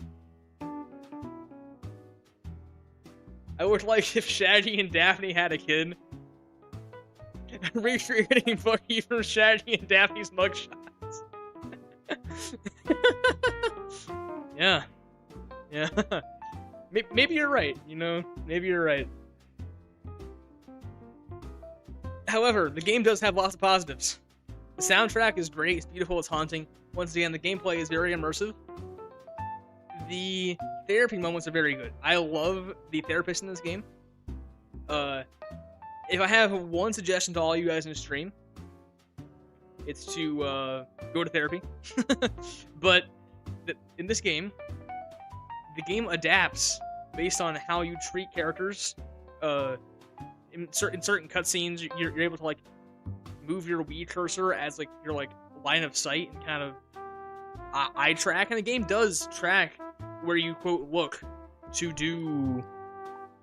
Like it's very dynamic in how it changes how the monsters look based on your answers to the therapists. And Rage Shadow is in the top 5. Bad news for you. So yeah, I do like how the game changes how the characters act and look, how the monsters act and look, that kind of stuff. It even changes the ending of the game based on very subtle things like how you behave and who you talk to and how you treat the gameplay and that kind of stuff. Very cool. And the story itself is very neat. I won't say too much about it here since it's kind of convoluted, but the story's ending is pretty interesting, even if it is dumb and doesn't fit the Silent Hill timeline. This is not really a Silent Hill game, if we're being honest. There's not much about it that does resemble it, and it doesn't fit the timeline because it goes against what happens in Silent Hill 1 and 3, right? But despite that, pretty cool story. Overall, this game is very good. I don't know why people hate on it so much. Relative to other Silent Hill games, is it a banger? No. I mean, like, relative to Silent Hill 1 through 3, especially 1 and 2, this game is not nearly as good. Relative to all games in general, it is a solid 7 out of 10, at least. Very good game. Also, the Wiimote, like, speaker is a phone. So there are moments in the game where clues or lore are dropped through a phone call that comes through the Wii speaker. That's very cool to me. That's pretty awesome. But yeah, there is that one. 14 is Castlevania Symphony of the Night. This is a game that started a whole genre, really. This is, well, I wouldn't say started, that defined a genre. This game is the definitive Metroidvania, especially pre, like, Hollow Knight era, where that has become kind of more of the popular thing. This game is beautiful. Some of the most amazing pixel art, and some of the best music I've ever heard. Very, what's the word for it? I don't know. Like a Baroque kind of style. Great soundtrack. Satisfying progression. And the weapons and the gear are pretty fun to try out and collect. I will say that other games that, you know, expanded more on the genre later on, like Hollow Knight, for example, obviously, do more with progression, and they do give you more to get. So this game gives you like two things. It gives you, actually, really only one. It gives you like a double jump. That's basically it. So there's not many places where you are like, oh, I can't access this place yet. I'll come back to it later after I get this. There's only like one main movement option that opens up more areas for you. That's a little limited in scope there, for me at least. There are transformations. You get like a bat, and you get mist, and you get a wolf. Those don't do anything, really. There's like one or two doors or like pathways that you have to use them for. That's it. Besides that, they're pretty useless gameplay-wise. And, you know, if Spellforge drops this year, Aaron, I'll play and I'll put it on the list. I will. So, the game does have some problems. Despite this, it's still like, I'll go ahead and lead with this. I don't want to be a downer here, because the game is an 8 out of 10 game. It's a very good game. The game is a little unclear as to where to go next. I know that's a modern gamer take, where I'm like, oh, I had to like use my brain or like use a guide or whatever. The game is a little confusing, a little unclear, in a way that future Metroidvanias like Hollow Knight, for example, I keep saying that, aren't. There's also a different Metroidvania, pseudo Metroidvania. It's more like an open world game, really, on the list coming up right after this, actually. If you guys have any guesses, Spamton Drip? Oh yeah, you know it's true. If you guys have any guesses as to what the upcoming 2D platformer Metroidvania game is, feel free to drop it in chat. It's right after this, actually, and it's a bit of a hot take, probably. This game does something that is just, it feels more unclear than other games, because I never got lost in Hollow Knight or Silksong. It is not Skong, actually. I realized that would have been too easy. It's not Skong. Skong is, yeah, it's too low. Exactly, it's too low. Which is why it's not Skong. So, yeah. But like in Skong and Hollow Knight, you don't get confused. At least I don't. This game, I was very confused a lot of time. I actually beat the game in one day. I sat down and I ran it out in one day. I had to use a guide in order to pull that off. If I hadn't used the guide, this game might not have made it on the list, because it would just be impossible to beat that fast, because it's just so, like, you know, maze-like and unclear as where you should go next. The story also, it's like PS1 style story. You enter a room, a character talks to you, they leave, play for 2 hours, that happens again, right? A lot of the combat, I can kind of either like face tank or brute force the combat. I just get a good weapon, like I got the Holy Rod. That weapon just dismantled the game. The freaking Holy Rod, it's just over. So a lot of the game for me wasn't being like strategizing about where I was positioned, that kind of stuff, and then fighting, or like using my items, that kind of stuff. It's just stand in front of the boss, Holy Rod, win, that's it. Take damage, that's okay, I'll just heal, you know? The items, though, the items are kind of dumb, because instead of having you do, like, item using in the menu, you have to move the item into a free hand, and then use the item in the game itself. Instead of just going into the menu and just hitting on it and using it, you have to, like, actually free up a hand and then use it there. I don't like that very much. I don't like that. It feels so clunky. There's an entire process to getting, like, one heal that takes, like, a minute to do. It kind of ruins the pacing a little bit, so that's kind of my problem with that. But either way, to end on a positive note, this game is spectacular. Very worth the hype. I understand why it defined its genre. for a long time, and yeah, great game all the way around. 8 out of 10, I'd say. Maybe like 7.5 out of 10. But either way, still very good.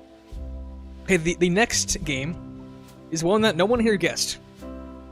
This one is a bit of a curveball, but all the pieces were laid out for you. Oh, actually, never mind. I lied to you. It's actually not this game. It's the one after this. It's after this. Beer? Asdor? Oh, it's like that one meme. I remember those days. Back in my day, we joked about Asdor and his truck.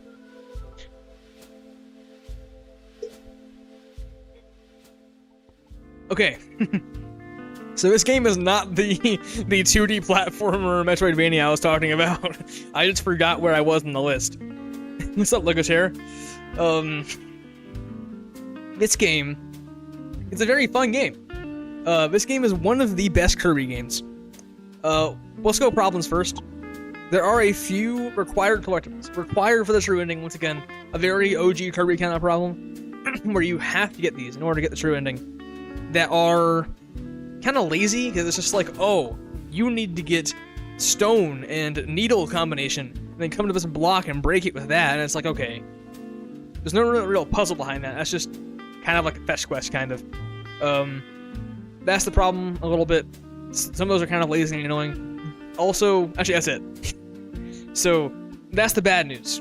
The good news is, it's Kirby! I freaking love Kirby. One of the best game soundtracks of all time. Back in my day, we joked about Asdor killing 6 kids. Now we joke about only 1. That is true. Asdor has, you know, in the public eye, in Deltarune at least, he has killed less kids, in theory. So that's pretty good. One of the best game OSTs of all time. This is the most Kirby game of all time. Yes, we are solidly in the top half of the really solid tier. There is one tier above this. There's one tier above this, but still. Yeah, so the best Kirby game of all time, or the most Kirby game of all time. Aina is on this tier list, but you'll see the nuance there in a second. Oh, also, I should clarify that Repo and Marvel Rivals were the asterisk of games that I didn't beat, because you can't beat them. They're just, you know. So, the end game here is really cool. I love 02. The characters, I love the little, like, team you have with, King Deity, great design. Random Wildy, not Bandana Wildy, just a Wildy. You have Ribbon, you have Adelaide is her name, I think, right? The little human girl. The game has really creative copy ability combinations. The best use of copy abilities in the entire series, because you can like combine them and you turn into a melting ice cube or a fridge or a lightsaber, and you're like Darth Maul out there. It's really cool. I love it. This game and Kirby Dreamland 3 are the most Kirby feeling games in the series, because mostly of the soundtrack. It's like strangely melancholy at times. It's very like wistful, and I appreciate that. And the sound fonts and stuff are great. The environments go ballistic. One of the most iconic levels in all of Kirby is the factory tour on Shiver Star, which is the like nuclear winter future Earth, and you go into the factory and they're like cloning animals down there, and it's pretty insane. That song, Factory Tour, or like it's called like Studying the Factory or whatever. Insane song. They use like a car engine starting as one of the sound effects. It's beautiful. I love that song so much. This game is spectacular, barring a few annoying collectibles, because you have to get all 72 shards, I think, in order to fight the final boss. Besides that, a few of those that are a little weird, you have to like get weird combinations to get them. The game is amazing. Strongly recommend playing this game. Very good. Here is the Metroidvania. Well, it's not really that. It's kind of a pseudo one. Y'all can hate, you're gonna hate me for saying this. This is kind of bait, but Kirby and the Amazing Mirror. So It's not really Metroidvania. It's more Vania than Metroid. So Kirby's back. This is not Kirby's last appearance either, just so you know. There's still one more Kirby left after this. How much Kirby's on the list? 7. There are 7 Kirby and 5 Silent Hill, and we still have 1 Kirby and like 3 or 4 Silent Hills left. I don't remember entirely. So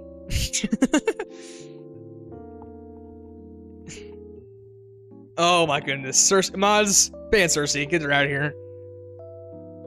Ban yourself now, please. So Kirby and the Amazing Mirror is not really a Metroidvania. I was being a little unfair there. It is an open world Kirby game where your goal is to traverse the map and get all 8 pieces of the mirror, then go in and fight the final boss, right? So it's pretty short. It's a very brief game. It took me like a few hours to beat. However, I also didn't explore the whole map per se. So if you wanted to put more time into it and get more upgrades, that kind of stuff, you could. I kind of rushed it because I beat all 7 Kirby games on this list. I played in 3 days. I beat them all in 3 days. This one I technically also didn't get full completion. So this one and Dreamland 2, but the other ones I all did. So the only major problem here is that the final boss sequence is really strange, because you're fighting Dark Mind, who is an average, more classic Kirby problem final boss, where he's just a random evil guy who appears at the end of the game. You fight him and it's over. In this game, however, the credits start rolling as you're fighting him. And I don't understand why. I'm not a big fan of that, because not only is it already pretty underwhelming, because you just don't, like, you don't know the character. There's no, like, stakes or, like, emotional investment, because it's a Kirby game, right? But as you're fighting Dark Mind, after you beat the first phase, he transforms into a normal giant Kirby eyeball, as is the final stage of life for all Kirby bosses, right?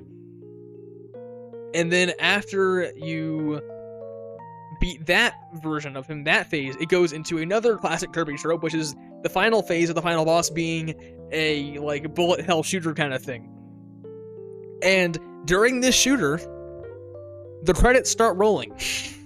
And I don't appreciate that, because it takes all of the wind out of the sails of an already, meh final boss sequence. And so, yeah, you fight them on the credit sequence. You can't lose, and then the game ends. So that was kind of meh. However, the open world Kirby idea is one that I wish that they'd explore in more depth in the future, because I actually rather enjoy it. I know this is a hot take, this being a top tier Kirby entry.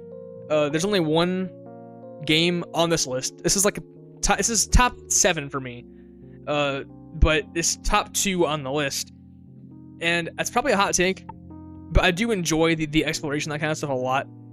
Multiplayer, I assume, was pretty fun. I didn't try it, but playing with the CPU Kirbys, they're entirely useless, but it's pretty cute to, like, use your phone and call on the homies, and they all dogpile the boss. This is fun. Great abilities. I love Magic. Great ability. Cupid. Great ability as well. Ones that should come back at some point, because I missed them. And charming boss and area designs. Each area feels unique. I can still, like, recall the visual style of every area I visited. The bosses are unique and aren't like the ones that get reused over and over again in most Kirby games. And also, once again, typically, as usual, great music and art. So number 11. I actually forgot what number 11 is. So, I don't know what lies beyond this door, beyond this button press. But whatever it is, it's going to be a surprise for all of us. I'm trying to think. Oh, I know what it is. That's actually not, that's not what I thought it was going to be. Never mind. That's not what I thought it was going to be at all. Um, loot box tier list. So true. Next time. Um, Mischief Reign 2 isn't on the list because I started playing that in 2023 or 2024. Um, Crow Country. This game is spectacular. That's why it's up so high. It does have one kind of flaw. That's the combat. This is a Silent Hill like in a lot of ways. It's a more limited in scope sort of indie project, and essentially it's a smaller, shorter, once again Silent Hill like. I wouldn't call it Resident Evil like, but it's a Silent Hill like experience in the Crow Country theme park. And the combat is pretty limited, at least on controller. I played on controller, and I don't know if this problem is fixed on like mouse and keyboard, but aiming your little crosshair on the monsters is pretty difficult. That's kind of a problem that I have. So you can kind of get beat up health wise, just because you get cornered by monsters and you can't attack that fast because the cursor, at least on controller, is a little bit slow. However, lots of positives, great vibes, not really scary, but that's not a downside here per se because it's not supposed to be scary, at least not that scary. It's more, once again, it's kind of like Silent Hill Shattered Memories, where it's like it's more of a vibe thing where it's melancholy and it's damp and it's kind of nasty and kind of gross. It's that kind of Silent Hill vibe instead of the like oppressive, loud, brutal kind of feeling, because those are the two sides of Silent Hill. I think this game and a lot of 2 and a lot of Shattered Memories are the more like melancholy, kind of dark, damp, rotting kind of vibe. And then 1 and 3 are more of the like loud, overwhelming, oppressive, just like that kind of like almost industrial horror, maybe is a way of putting it. So this game is more of the former of those two. Relatively transparent as far as exploration goes. I never got lost or like questioned what to do next. And if you do that, there is a thing in game that gives you 10 hints. There is a mechanic in the game that does like allow you to find out where to go next. So I did use that. I didn't have to use a guide. The puzzles are pretty easy. There are 15 hidden collectibles in the game. These are items that are practical and increase your like magazine amount, or they increase your gun power, or whatnot, right? I found all those very fun to find. There's an item that shows you where they are on the map, so you can say, "Oh, there's one in this room," and then go into the room, and then actually solving or finding the puzzle itself is the challenge. So I appreciate that mechanic where you can like know where it is but not how to do it. So yeah, this is a good game. The story is cinema. I'm not gonna give any spoilers here because I don't want to ruin it for you guys. Please play this game blind because there's a twist at the end. The twist is kind of weird, and it's very weird, and it's very left field, but it makes sense given prior hints in the game. You're like, oh wait, that makes sense actually. It's not one of those games that just drops a twist on you with no prior context. It's one that's like, oh wow, looking back on it or on a replay, it makes a lot of sense. I think it's like $20. I think, I don't recall. And so, but this twist does feel like, once again, on replay, you'll be like, oh, that makes sense.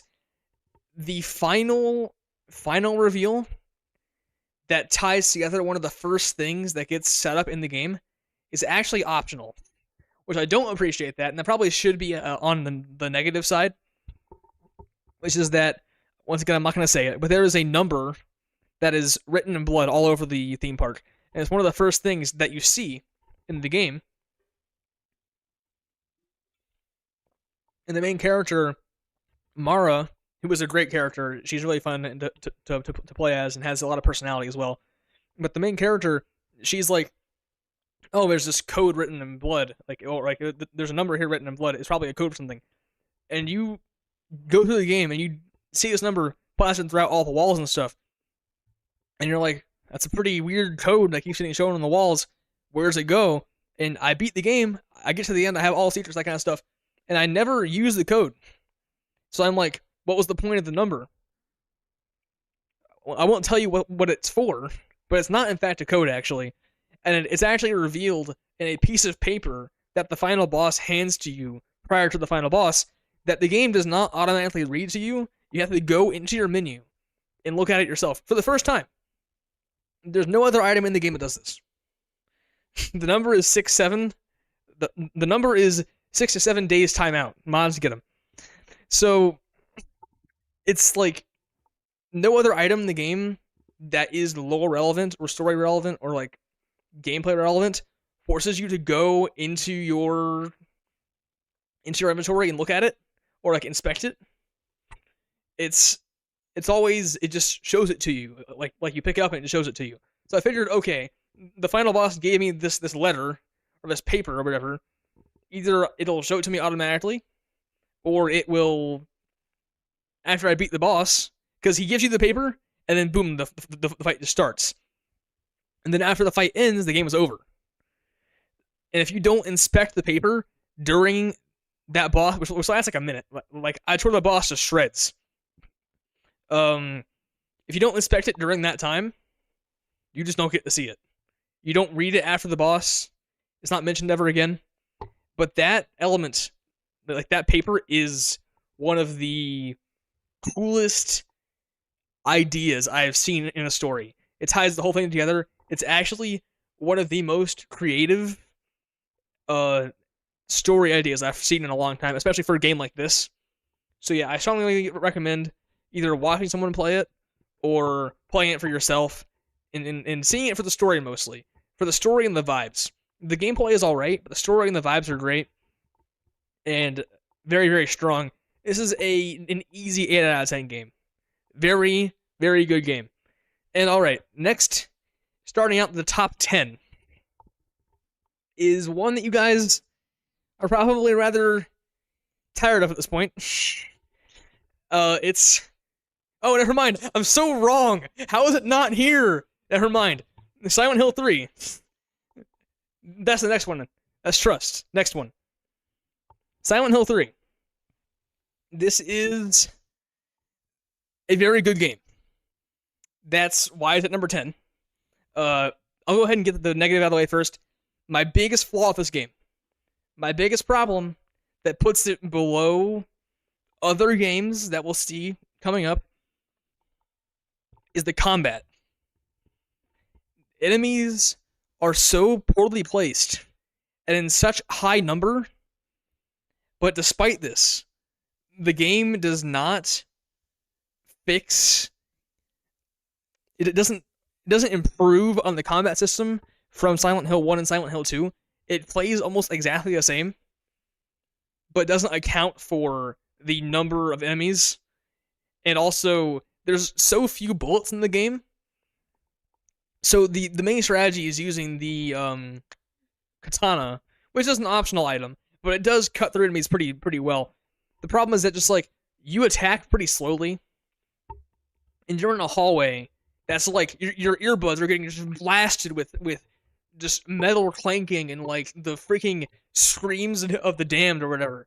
And you're in a hallway running through, and there's like 6 guys on the ground in front of you who like are on the floor. They're called slurpers, and they're on the floor, and they slither around, and if they touch you once, you get knocked back, oof, and you're on the ground, you're knocked back, and Heather lays there for like 5 minutes, and she finally gets up, oof, and it happens again, oof, and it happens again, and I'm like, oh my goodness, man. Oh, also, yes, Daisy is right, the loudest, most annoying thing in this game, well, it's not annoying to fight, because you can kind of just like go around it. The only reason why you'd kill it is to make it stop making noise, is the pendulum. That thing is so loud, but it's actually positive. For starters, Heather is maybe the most the best written female protagonists of all time. This game uses her being a woman in such interesting ways, in ways that handle serious topics with a lot of tact, and I appreciate that a lot. It doesn't waste the fact that this is the only Silent Hill until F, I guess, which I haven't played yet. But I'll talk about that one on next year's tier list. I'm playing that soon, actually. It uses this in a very, very good way, and I really do respect the themes that come alongside it. Woke game. No, I wouldn't say that.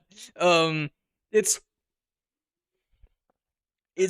just good. Yeah, like I love Heather. She's full of attitude, full of sass. Great. She's definitely the most the character the Silent Hill main character, the playable character has the most personality.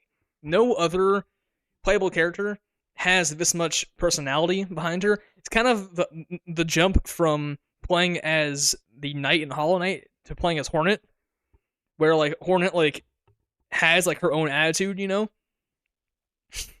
And yeah, so that's great. I love Heather as a character, what the game does with her and her being a woman and her being a teenager and that kind of stuff. It's all good. This game is a masterclass in visual and sound design. There is no game. I played a lot of games, and there is no game that is as loud, overwhelming, and just viscerally just painful to play as this game. This game is disgusting to look at.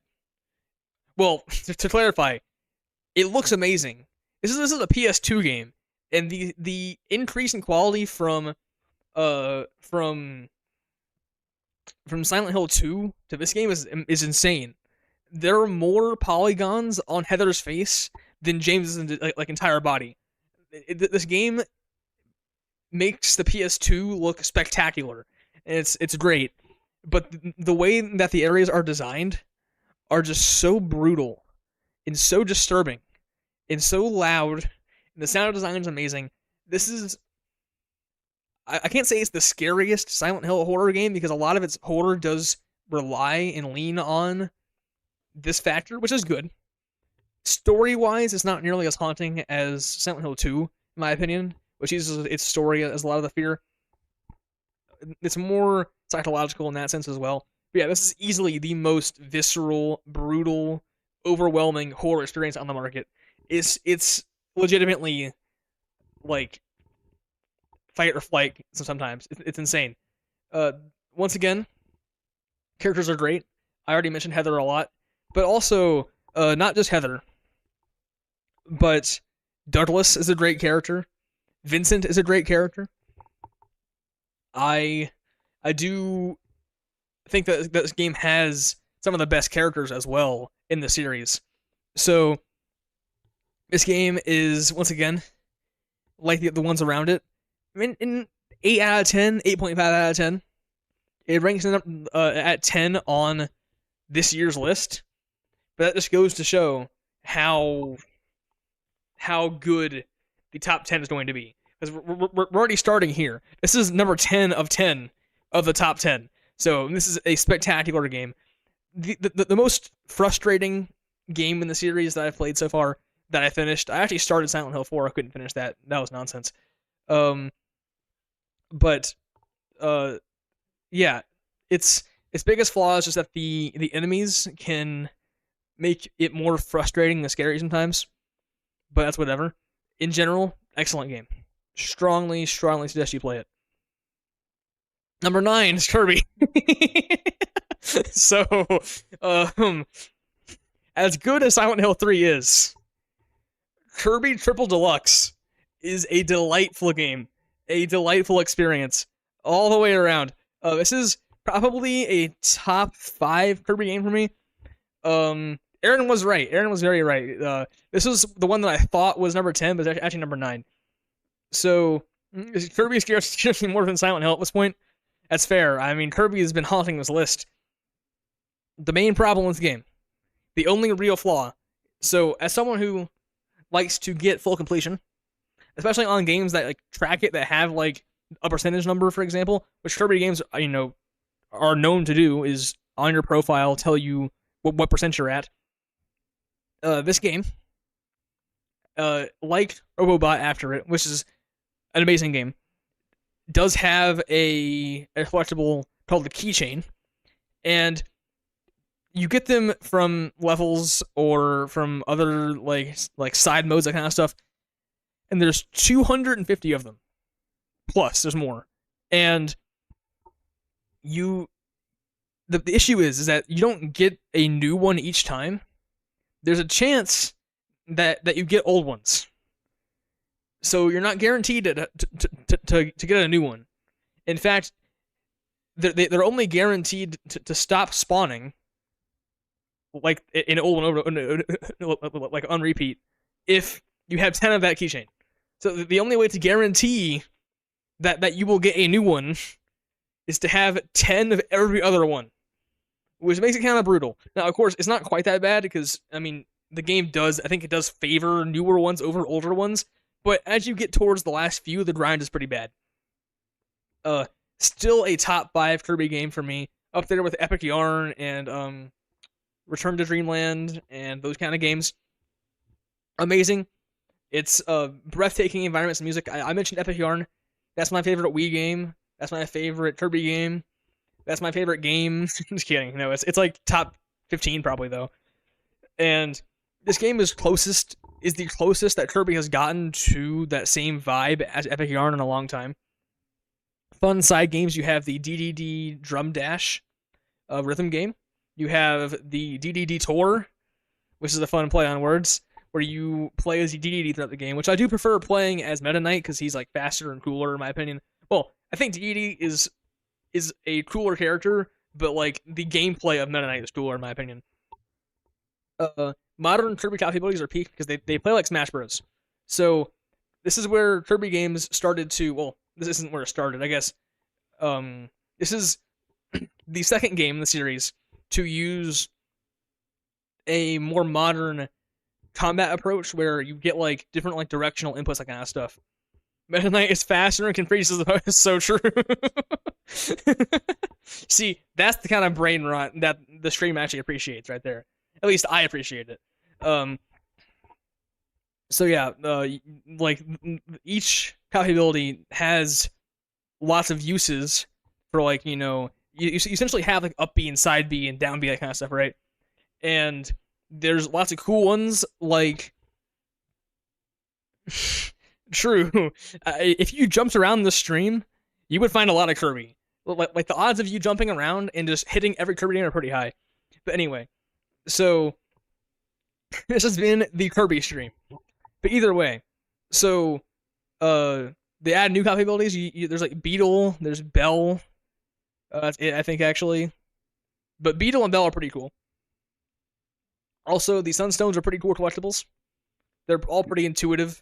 They're fun to collect. It feels satisfying to collect them. All 100 of them. I got them all. Final boss is great. As most modern Kirby games have, a pretty epic, unhinged final boss sequence. And also the Hypernova, pretty cool gimmick. They don't do a whole lot with it. But the idea of just Kirby can suck, but even more, is pretty cool. So I appreciate that. Wouldn't be surprised to see a Kirby mod in the upcoming Deltarune Let's Play. True, I'm playing Deltarune, but I'm playing as Kirby. I'll go kind of hard. Alright, we're coming up on the top 8 here. I'll let you guys theorize on what the top 8 is while I get more water.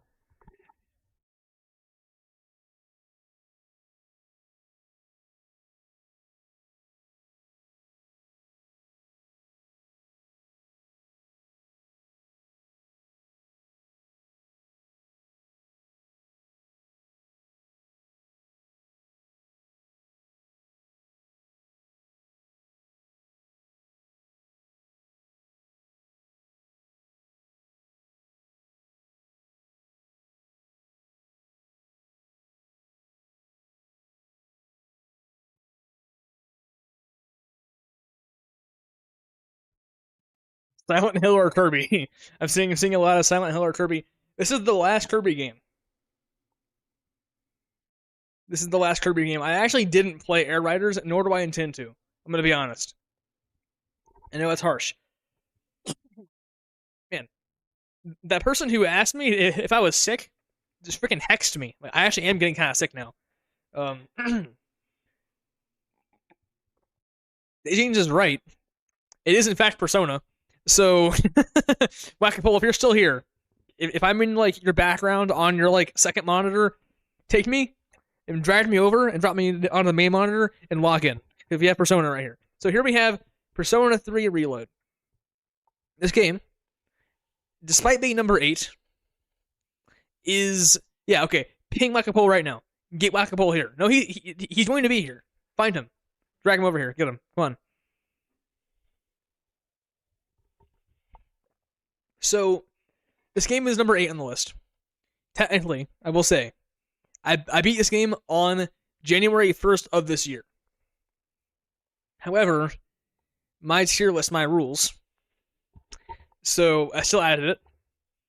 And this game is it's a weaker entry in the Persona series. Despite that, it's still number 8. So, this game has some of the most ass pacing of any game ever. The most ass. This game moves so slow at first. The first, 40 hours, you don't do anything. The issue is that there's this constant desire when I'm playing this game to be doing something else instead. So, if I'm in Tartarus, because, once a new Tartarus floor opens up, I immediately go in there and do the entire chunk in one day. Right, so I'm in there and I'm like, wow, I can't wait to be done with this chunk of Tartarus to go be in the town instead and doing social stuff instead, right? So then I get done with Tartarus, and then I find out that there's nothing to do in the town. So now I'm can't wait for the next month to be over so I can go fight the boss and then open a new area of Tartarus again. And it's that on loop until the second, well, I guess the last third of the game, we'll say, until the last third of the game, when the story picks up, and there's amazing character moments, amazing character arcs, development, great themes on display. This is a long game. It's a very long JRPG, but the combat always feels exciting and exhilarating every time, even after 80 hours. That's a key thing that these games always pull off. That they're long, but the combat still feels cool to play despite that. So yeah, the reason why it's number 8 is because despite how harsh I was, the entire series, I love Persona. That despite this being a weaker title, with all the flaws I mentioned, I didn't even mention all of them, but a lot of them I already did briefly. This is still an 8.5 out of 10 game. Still a great game. Beautiful music, beautiful art direction. All the way around, it's just more Persona. So there you go, it's fire. Number 7 is one that you guys will not predict in the slightest. It's Psychonauts. So this is a bit of a cult classic, you could say. So this game is a platformer, action adventure collectathon kind of thing with a really cool visual style that I really appreciate. More wacky and out there visual styles. This game has that. The story is pretty alright, but the idea of going into people's minds is kind of like it's kind of like Persona, kind of. It's very Persona 4 pilled in that sense. I like games that explore physical areas that are influenced by one's mind. So Silent Hill, Persona 4, Persona 5, I guess too. Actually, it's actually a better example. Psychonauts. So Pong might be on here, though I did play Pong before this year, so maybe it won't be actually. So the issue is the combat in this game is it doesn't feel great. It's also not the focus of the game. That isn't the point of the game. So that's why I can kind of excuse that. And also the Napoleon like board game or Risk style stage. It's not very good. I don't like that stage very much. So that's my biggest problem right there. The rest, though, lots to love. Great wacky visual style, as I mentioned. It matches the story well. The characters are fun and interesting. The gameplay, besides the combat occasionally, is tight and engaging. And the collectibles, very fun. I got 100%. I was gonna say platinum, but I was on Steam. I got all the achievements on Steam in 3 days. It was about like 20 hours, I'd say, maybe. I don't remember exactly how long it was. So, Lucas knows that I'm based for this. It was very, very fun to go through and get all the collectibles in this game. This game is a game where, so I dogged on Persona 3 for having, because this is a game that has a lot more flaws than Psychonauts, but also it does a lot more than Psychonauts as well. This is a game that's more ambitious and more content packed. This is a game that, while less ambitious and has less content, has less flaws. So when making this ranking, it was a gut thing mostly, but I tried to be considerate of how the game frustrated me, or how the game made me feel, how excited I was to keep playing. What else? How much content there was versus like how much enjoyable content there was, I guess, or like the proportion of enjoyable content to content in total, right? Things like that. I tried to be relatively all-inclusive. Gameplay, music, stories, design, that kind of stuff. I tried to wrap that all into one bundle. That was my like gut feeling on where these things went. Which is why I have this game very high. Is because while it technically is almost flawless in every way that I've factored in, there are games that either are also flawless but do more, or have very minimal flaws but do more still. For example, Donkey Kong Bonanza. So this is one of the only games on the Switch 2, because the Switch 2 has no games. We all know that. This game is the best Switch 2 exclusive right now. Did you know that Donkey Kong is an anagram for Donkey Dong? I sure did. The problem with the game is that you can skip a lot of the gameplay on accident. I ended up finding most of my bananas through just doing the like clap sonar thing, and then seeing one in the ground, digging to it, grabbing it, and then realizing after the fact that I skipped an entire like challenge, because I could just dig straight to it. The game didn't require me to do the like platforming challenge or whatever to get there. I just dug straight to the banana. You could say that's like creativity, right? That's like, oh, like it gives you options, right? But I don't like how much of the game I accidentally like skirted around by doing that. I feel like the game should have forced me to do that more. Strangely enough, it's kind of like the like playground dilemma, where like if you don't give children a fence in the playground, they're not going to have the same level of fun as you might if there was a fence to like. Technically, they have less freedom, but they have, you know, they're more inclined to enjoy themselves if they don't have to worry about using that freedom, right? So that's kind of my thoughts on that. In the story beats, I'm not going to say what happens at the end of this game, because there is something that happens towards the end that is cool, and I do like what happens, but it is kind of an asshole, and I don't really appreciate that it comes out of nowhere. Sure, there was some build-up to it, you could say, and there was some hints, but it does feel a little too fan servicey, and Chunky dies, Pauline dies, yeah. Basically, the entire cast dies. Pretty sad, right? But no, it's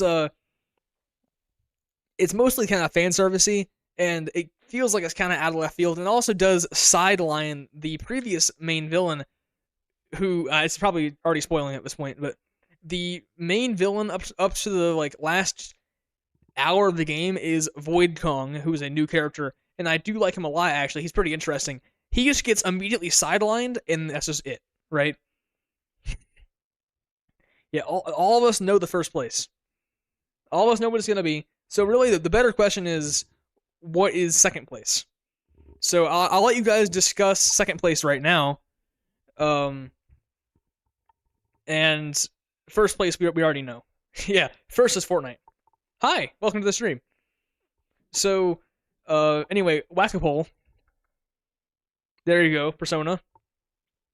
Satisfied, cool. So yeah, Bonanza. I wasn't a big fan of how the story kind of wrapped up and sidelined Void Kong, who I thought was a pretty cool villain. However, despite the hate, they always deliver.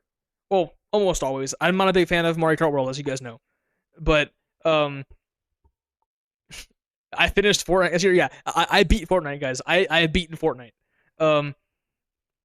They always deliver a creative, tight, addicting experience. Mario Odyssey, this is basically was more of that, right? They never fail to create creative games, even in very overdone genres. So, I beat Fortnite. I said what I said, you know? So, that's this game summed up, is that it feels like it's less of a game and more of a toy, where a lot of it feels like you kind of just are mashing buttons and it's very satisfying and, oh, number go up and this kind of thing, right? There's not a whole lot of like meat on the bone, despite having lots of content. This game, I got 100%. I got all of it done in about 50 hours, which is less hours than Silksong was for 100%, but still a pretty chunky game. And chunky, right? So there's that. But despite that, not a whole lot of like substance in those hours, I feel like, even then. Despite that, though, visually and musically stunning, especially the area themes. Every layer, which is like the Mario Odyssey Kingdoms kind of, every layer feels very unique and creative and new, and I appreciate that. Delta Traveler isn't on the list, chat.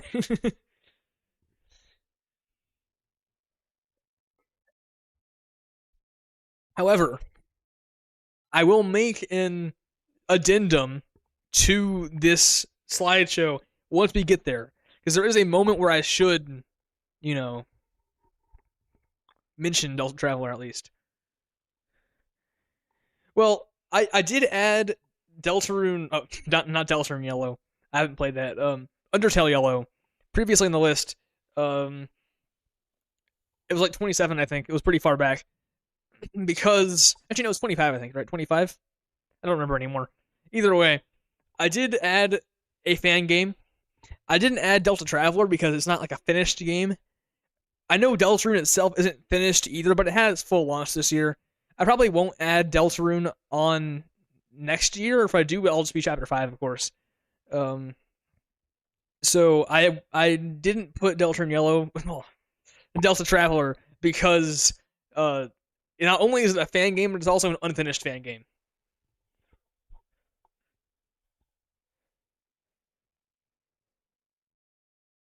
Okay, yes, people here, I love you guys so much. I'm glad that I'm not crazy for saying that Undertale Yellow is not great. I had it very far back on the list. Very far back on the list. One of the lowest on the list in the entire day so far. So, yeah, not a big fan of that one. Anyway, Bonanza, overall, great game. One of the strongest games of this year. That's why it was nominated for Game of the Year. Obviously, it didn't win. It was never going to win Game of the Year. And even then, still a great game. I love it. Yeah. So next, we have the top 5. Silent Hill 1. So Silent Hill 1, obviously graphically and mechanically in some ways, not nearly as strong as Silent Hill 3. But actually, first the negative, and then we'll transition to the positive. The good ending is a little too obscure. There is a very different bad ending that is a lot easier to achieve than the good ending, because you have to like just know how to do it, kind of, or be very, very curious. You gotta be like George kind of curious, right? So Inscription, I actually haven't played it, believe it or not. But perhaps at some point. Metal Gear Solid, that actually is on my backlog, is to play through that series at some point. So maybe next year. Silent Hill is good. What do you mean? I played 30 games and only 4 are Silent Hill. Okay, come on. This year at least. I mean, positives though, nearly on par, despite being on the PS1, still on par with maxed out PS2 for its brutal visuals and sound design. The story goes pretty insane places. It kind of goes ballistic, actually. The dungeons, like the school and the hospital and Nowhere, feel like they're some of the best mapped out, most intuitive in the series. And the main reason why it's higher than Silent Hill 3 is that it doesn't have the combat / enemy problem in that game. The enemies here feel well placed and fair. They actually do. So there you go. I will say, I was going to put Subnautica on the list. I can't because I picked it up again after like 2 years and I still couldn't beat it. So yeah, maybe next year, for real this time.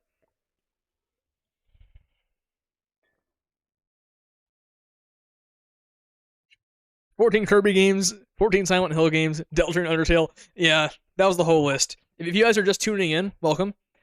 I assure you there have been more than Kirby and Silent Hill on this list. That's not even half the list. There's been a lot of stuff on the list, including Undertale Yellow, which is at the very bottom of the list, or close to it. And you guys all agree with me on that one, so that's good. Oh yeah, spoilers. I didn't even like have a grand announcement for it. Silk Song is number 4. Sorry for making it so sudden. Yeah, Skong. A very, very good game. You gotta rate Shadow Legends at. That's pretty funny. I feel fulfilled in life now.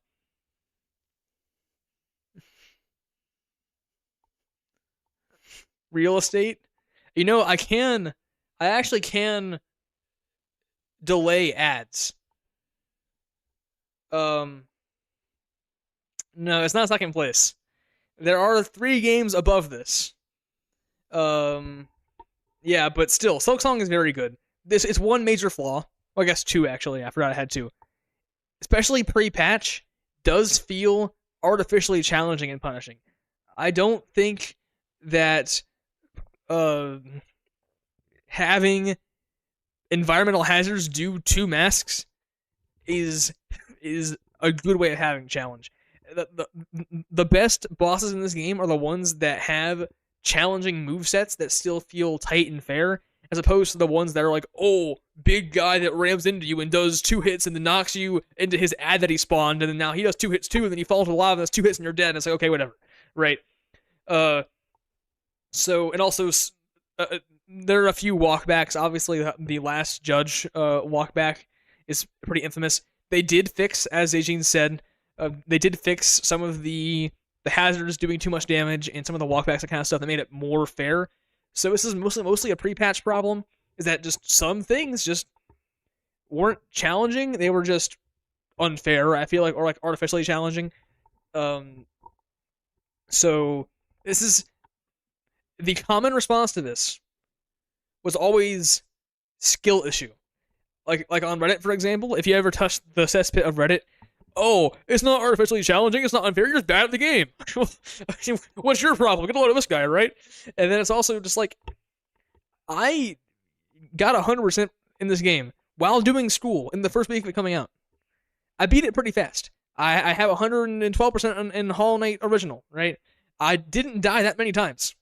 All things considered, there's like 5 bosses at most I didn't beat in the first try, or the second try at most, right? So a lot of it is, as I mentioned, that problem, which has been fixed. Also, the Act 3 final boss bugged out twice, and has terrible visual clarity. I'm not a big fan of the true final boss of this game, but that's that. So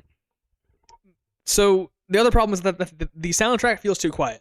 Now there's probably a way to like increase it in the settings, but base settings, Hollow Knight original, I can still associate the music with the area so well in the combat music, and like I think of Green Path and the song starts playing in my head, right? It's beautiful.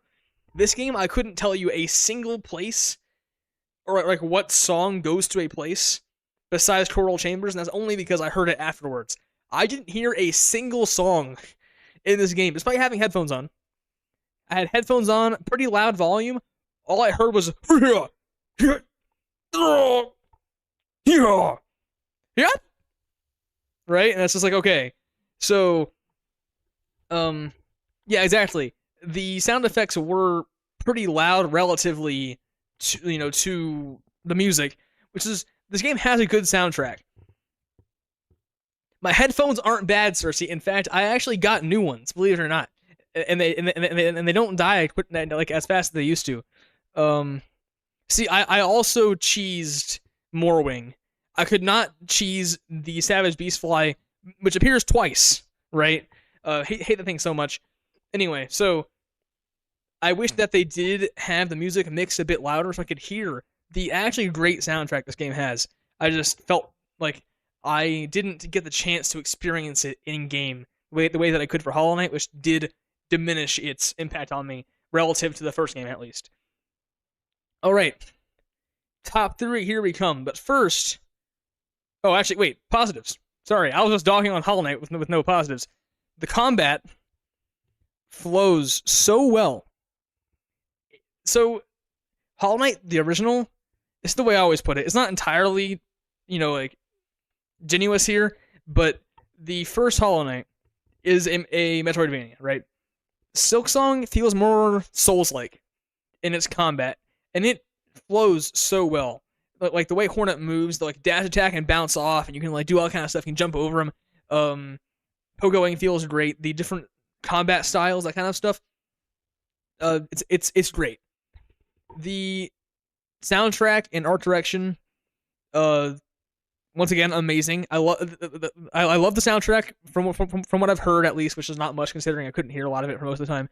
But the background art, for example, and just the general like ambience visually is so superior to the original Hollow Knight. They obviously massive step up, whether that's like hardware or time or money and resources, that kind of stuff, I don't know, but it just looks so much more immersive than the original Hollow Knight. Chapter 5 of Deltarune is coming out this year, but he did say that it's going to come out in the second half of this year. So yeah. So yeah, just the way that Hornet moves, as Agings is saying, is so satisfying, and I haven't gone back to Hollow Knight 1 since playing this game, but I feel like if I do, it'll be hard to feel as engaged as I did playing as Hornet.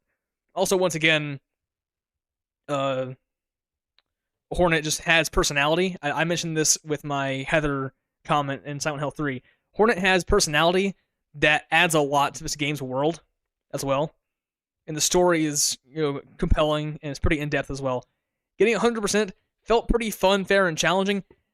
The first 20%, maybe 30% of this game, mostly just Act 1, I'll put it that way, it is the worst part.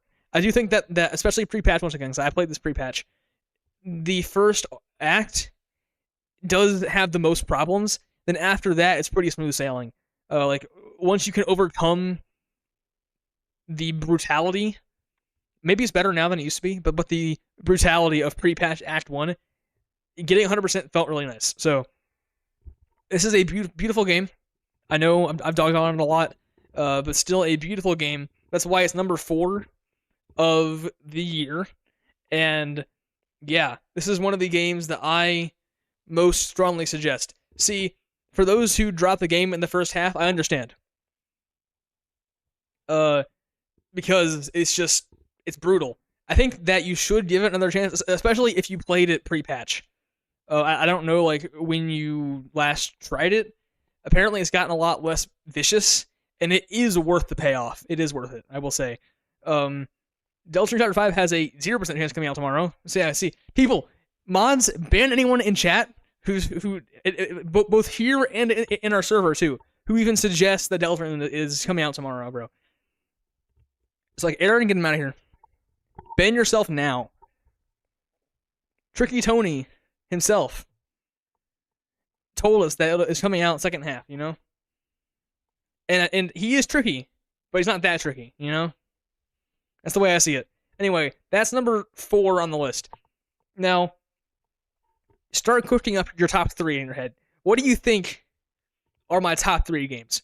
One of them is a little hard to predict, but I have talked about it a decent amount in the server. And also in a daily shade.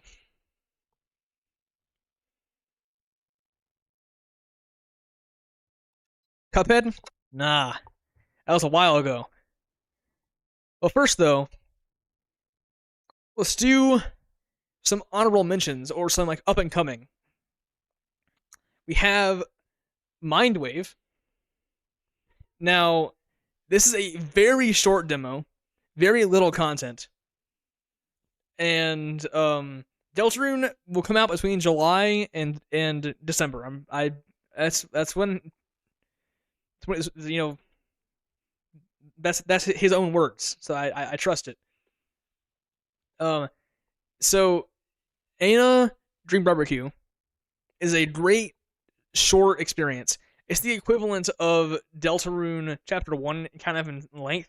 That's why I don't feel like it deserves a spot on the list. Very solid demo.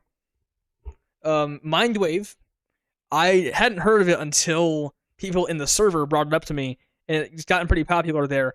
And this game is so cool. I'm very excited. This is my most looked forward to indie project currently, is Mindwave. Very, very cool project. Both of these I look forward to seeing more of. There are 2 demos that I did play. Well, Delta Traveler, I'll put it that way. Delta Traveler, if I had a second slide here of the worst demos of the year, I'm not sure if this counts as a demo, but Delta Traveler, terrible game. I despise it. I won't talk about it too much, but it's bad. And then also the open beta, I think, for the game Jump Ship, which is now rebranded as Jump Space. I don't know if you guys have heard of it. Me and my homies played that game. That game was ass. So, yeah. I don't know if that's a name that rings any bells here, but I'm not a big fan of that one. So, those are my two least favorite demos. But on a positive note, these 2 games, very, very exciting stuff over here. Hopefully we'll get more. I don't know if they've ever made a statement on future Anna chapters. I don't know about that. Mindwave, I also don't know when it's coming out. I'm not sure if anybody does. But when they do, I will play them excitedly, and I will put them on that year's tier list. And I expect that they'll be pretty high up on the list, because these are both pretty solid demos, for sure. Got ads, dang. You know, I actually can delay ads, believe it or not. I know on Twitch there's 3 delays, or a snooze button, kind of. All right. Number 3.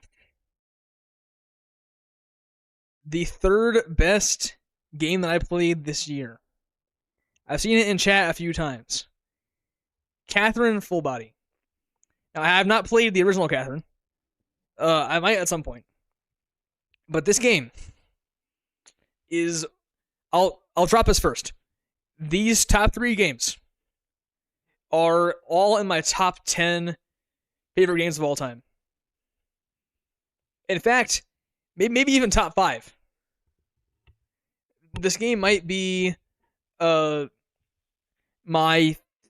3rd favorite game of all time. Honestly, 3, 2, and 1 might just be 3, 2, and 1 of games of all time. So I played this game in the airport. If you guys, if you guys remember, if you're in the server, you'll know. If you guys remember the airport arc, where I got trapped in the Baltimore airport for 2 days, I did nothing but play this game in the airport. I sat down and I played this game for like 20 hours.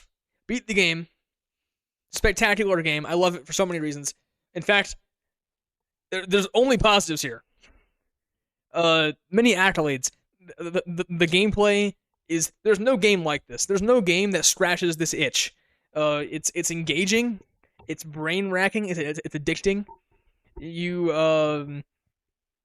It's like a block pulling climbing game kind of thing. Hard to explain. The story, so many endings. Very replayable for that purpose, and also because you can skip cutscenes if you want, or you can play on easier difficulties, or you can play on harder modes and do different puzzles. There are different like layouts for every difficulty level, so there's that. Yeah, I was in the airport on the way to the free BDSM con, trust. No, I was actually heading to my friend Barack's house to stay for a bit. What a guy. I go, Barack. I don't know if Barack is here right now watching this, but if you are, love you, brother.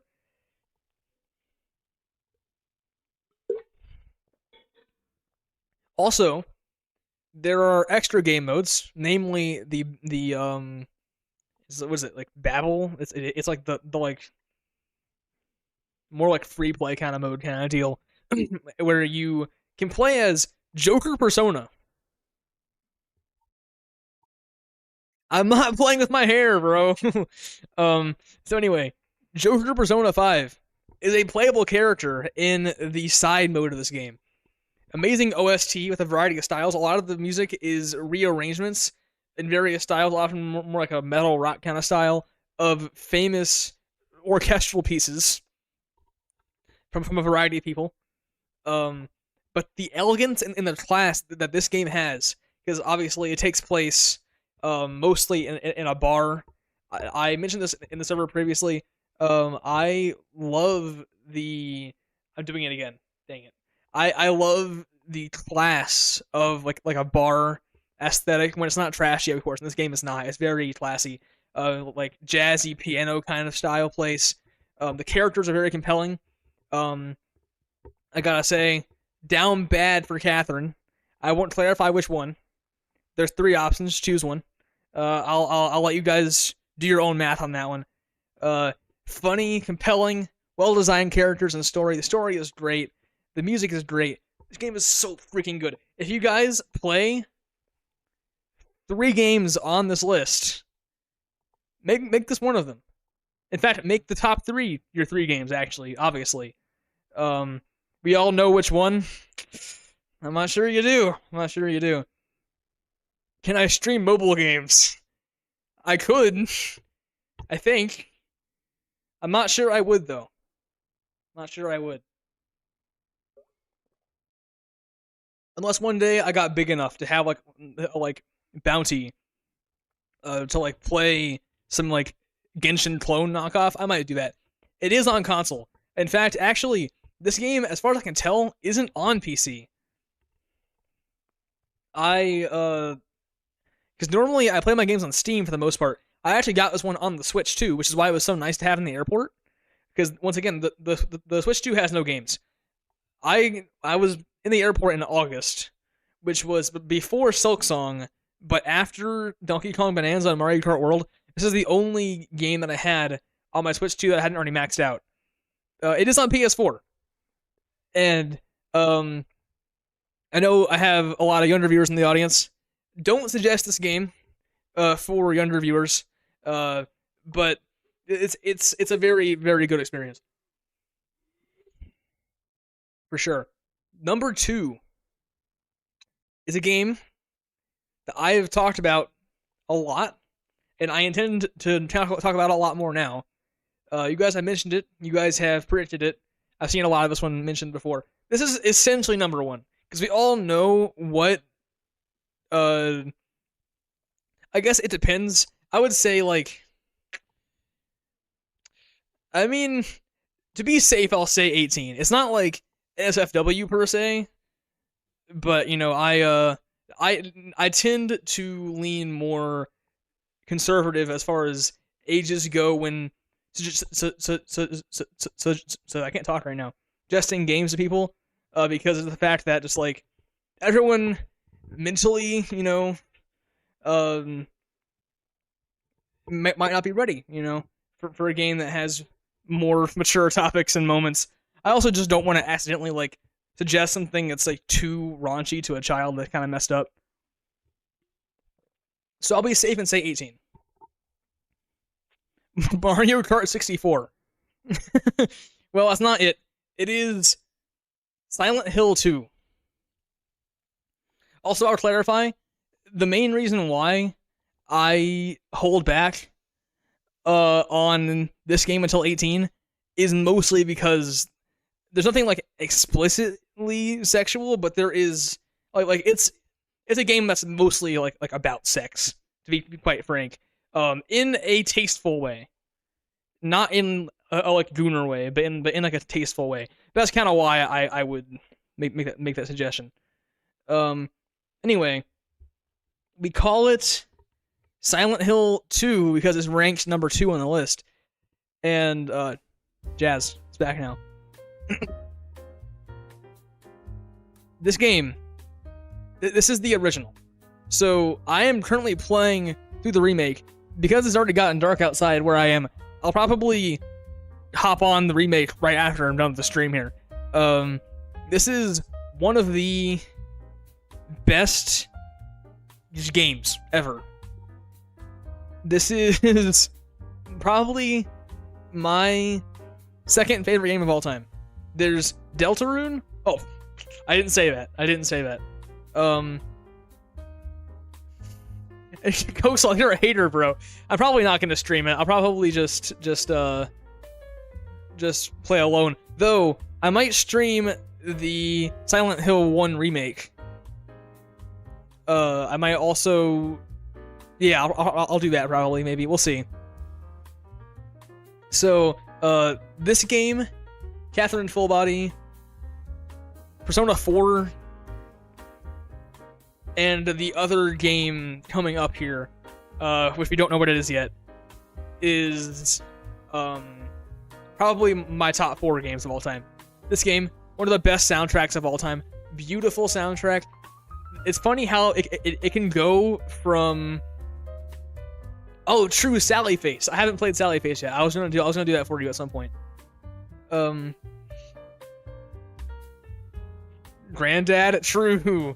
Goat Simulator, Roblox, Subnautica. Lots of good guesses here, but we're getting a bit ahead of ourselves. We're putting the cart before the horse a little bit. The soundtrack, I listened to it through all the way, like a lot. So it goes from like loud banging sounds to being like beautiful piano arrangements, that kind of stuff. It's a really like stark back and forth, but I like both sides of it. No other game produces this feeling. No other game gives you the same vibe as Silent Hill 2. Not the remake, not Silent Hill 1 or 3. No other game has achieved what this game makes me feel. And that's because, in a way, this game is very flawed. And actually, the Silent Hill remake is like a more sound game, like structurally and that kind of stuff, gameplay wise, than this game. But this game's jank makes it more uncanny and thus makes it have that vibe better. The models are slightly off, the voice acting is weird and uncanny, the gameplay is clunky and desperate, and I think that adds to the vibe that only this game has. It's beautiful. Exactly, Zagines. The flaws play in its favor. I got you, bro. I got you. The story, one of the best stories in any game ever. I can't mention a whole lot about it, but it's just, there's so much symbolism and so much you can talk about in this game, just forever. It's amazing. I just can't stop gushing about it. The game looks and sounds disgusting in a great way. It's kind of like what I mentioned for Silent Hill 1 and 3, but like I mentioned how those games are more like industrial and rusty and like oppressive. This game is just like moldy and rotting and disgusting, and it's great. So, oh wait, I didn't rank Cart Ride into 17 Pregnant Hyenas. That's a good point. That's probably like number 1 if I could put it there now, but next time. Exactly. The level of detail, the metaphors, and the characters are just all so amazing. For a PS2 game especially. This game goes ballistically nuclear. Please play this game. In fact, if you play one game on this list, make it this one. I'm not kidding. This is one that I think, I can't recommend Catherine to everybody for the reason that I mentioned before. Just like an age thing mostly. This game, I feel less bad recommending a rated M game that's rated M for more like theming over like sexual content, because obviously, like I think this game, I think you could play this game at like 14 or 15 and be safe. And I know those who have played it prior who, you know, have done that. Obviously, I played some weird stuff when I was a kid too that I probably shouldn't have played. So that's why I've, you know, once again, I'm more like, you know, reserved about that kind of stuff. This game, probably the one game that I would most recommend to everybody. I will say, there is PS2 gameplay problems. The gameplay is a little off-putting at times, which is something that I enjoy, and that I will be going back to this game over and over again, because it's weird in a way that only this game pulls off, whether intentional or not. I don't know if they did it on purpose, or they just, if it was just like an accident. I think people who are like, oh, the Team Silent devs intentionally made the game janky so that you would, you know, feel like you're in an ordinary desperate man in James Sunderland, that kind of stuff. And, I mean, that sounds like cope. I feel like they probably just had limitations, but it does play in its favor. So yeah, if I recommend one game, this is the game for sure. However, there is one game on top of my list for the best game that came out this year. Well, the best game that I beat this year. It also came out this year officially for the first time in a full release format, at least. It's complicated, but it's still on the list. What's it gonna be? I don't know. It could be anything, couldn't it? Exactly. The winner of the absolute Buckima Award, best game of the year, is Genshin Impact. It's Deltarune. I don't even know why I'm playing with you guys. Everyone knew it was happening from the start. Deltarune is Kirby. Deltarune is my favorite game of all time. I mean, I make money off of it. I have fun talking about it. I have fun waiting for it. I have fun playing it. I have fun listening to it. I have fun thinking about it. I listen to the soundtrack every day. It's amazing. I eat and breathe and sleep Deltarune. Quite literally sometimes. Someone has to pay for my Instacart order, you know? So, Tomodachi Life wasn't this year. Super Mario World wasn't this year. I already played that too.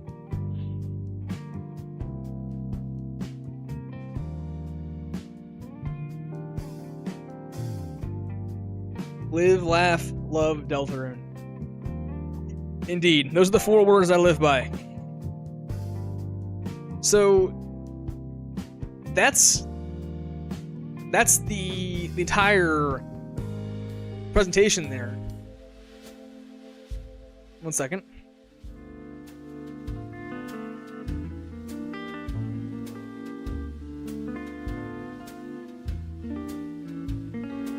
So yeah, that is the Bucky Awards 2025. I hope you guys enjoyed hearing from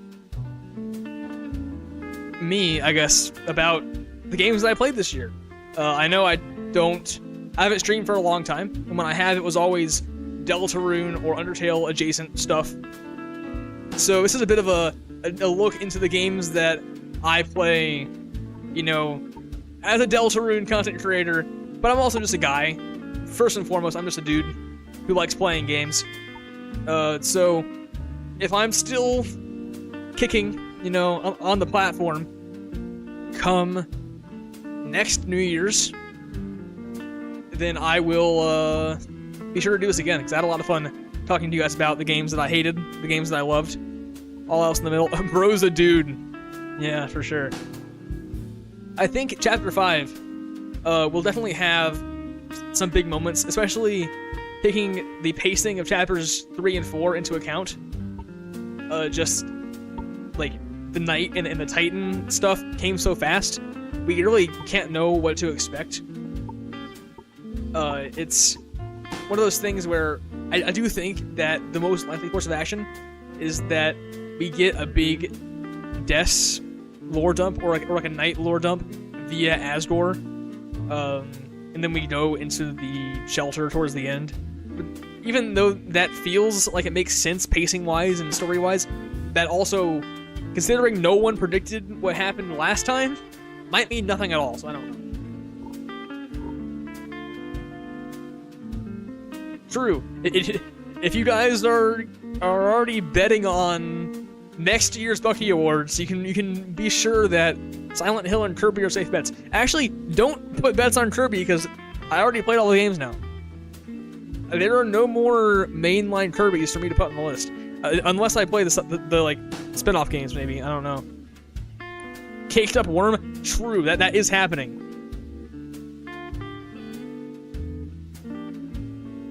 '28 game ranking is gonna have Deltarune Chapter 6 at the last place. See, I'm torn, because I am confident that if I do Chapter 5 on next year's list, they'll be number 1. And I don't want every year that Deltarune comes out to have Deltarune as number 1. That feels a little unfair. I think Deltarune should just be for this year only. This is it, you know? So that it stops hogging the rest. This year's games, honestly, I don't have much in mind.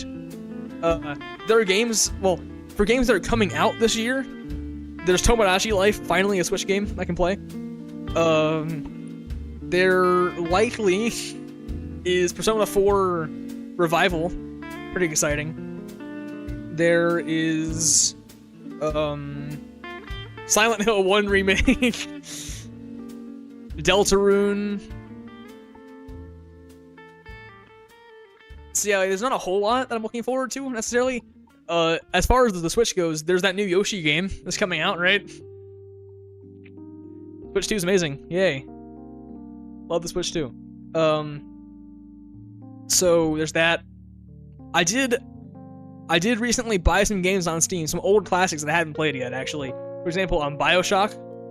I never got into that series, so expect to see the BioShock series on the list next year, hopefully. Sally Face, maybe. That's a strong possibility. You'll also be seeing Silent Hill 2 Remake and Silent Hill F. So I think next year's list might have 3 more Silent Hill games, which is great, I'm sure. But yeah, all kinds of exciting stuff to look forward to. This actually went a lot longer than I expected it to. I figured that this would be like an hour-long stream, but I've instead spent almost 3 hours making a fool of myself on camera for you guys. So, I did play Limbo. Limbo is a great game. Limbo might be one of the most influential indie games of all time. Top 5 at least. Okay, Toadsloth, I actually do have Oblivion. Not the remaster, though.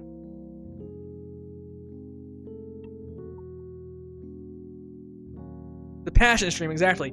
Also, quick note, despite this not being an Undertale/Deltarune related stream, we have like a decent number of average viewers relative to other streams. So thanks for y'all for being here. Like that's pretty hype. I didn't expect to have more than like 5 viewers, because this isn't a normal like content kind of stream. But you guys pulled up. See ya. Thanks for being here.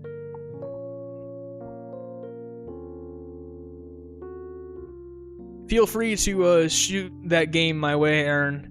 I'll check it out after I end stream.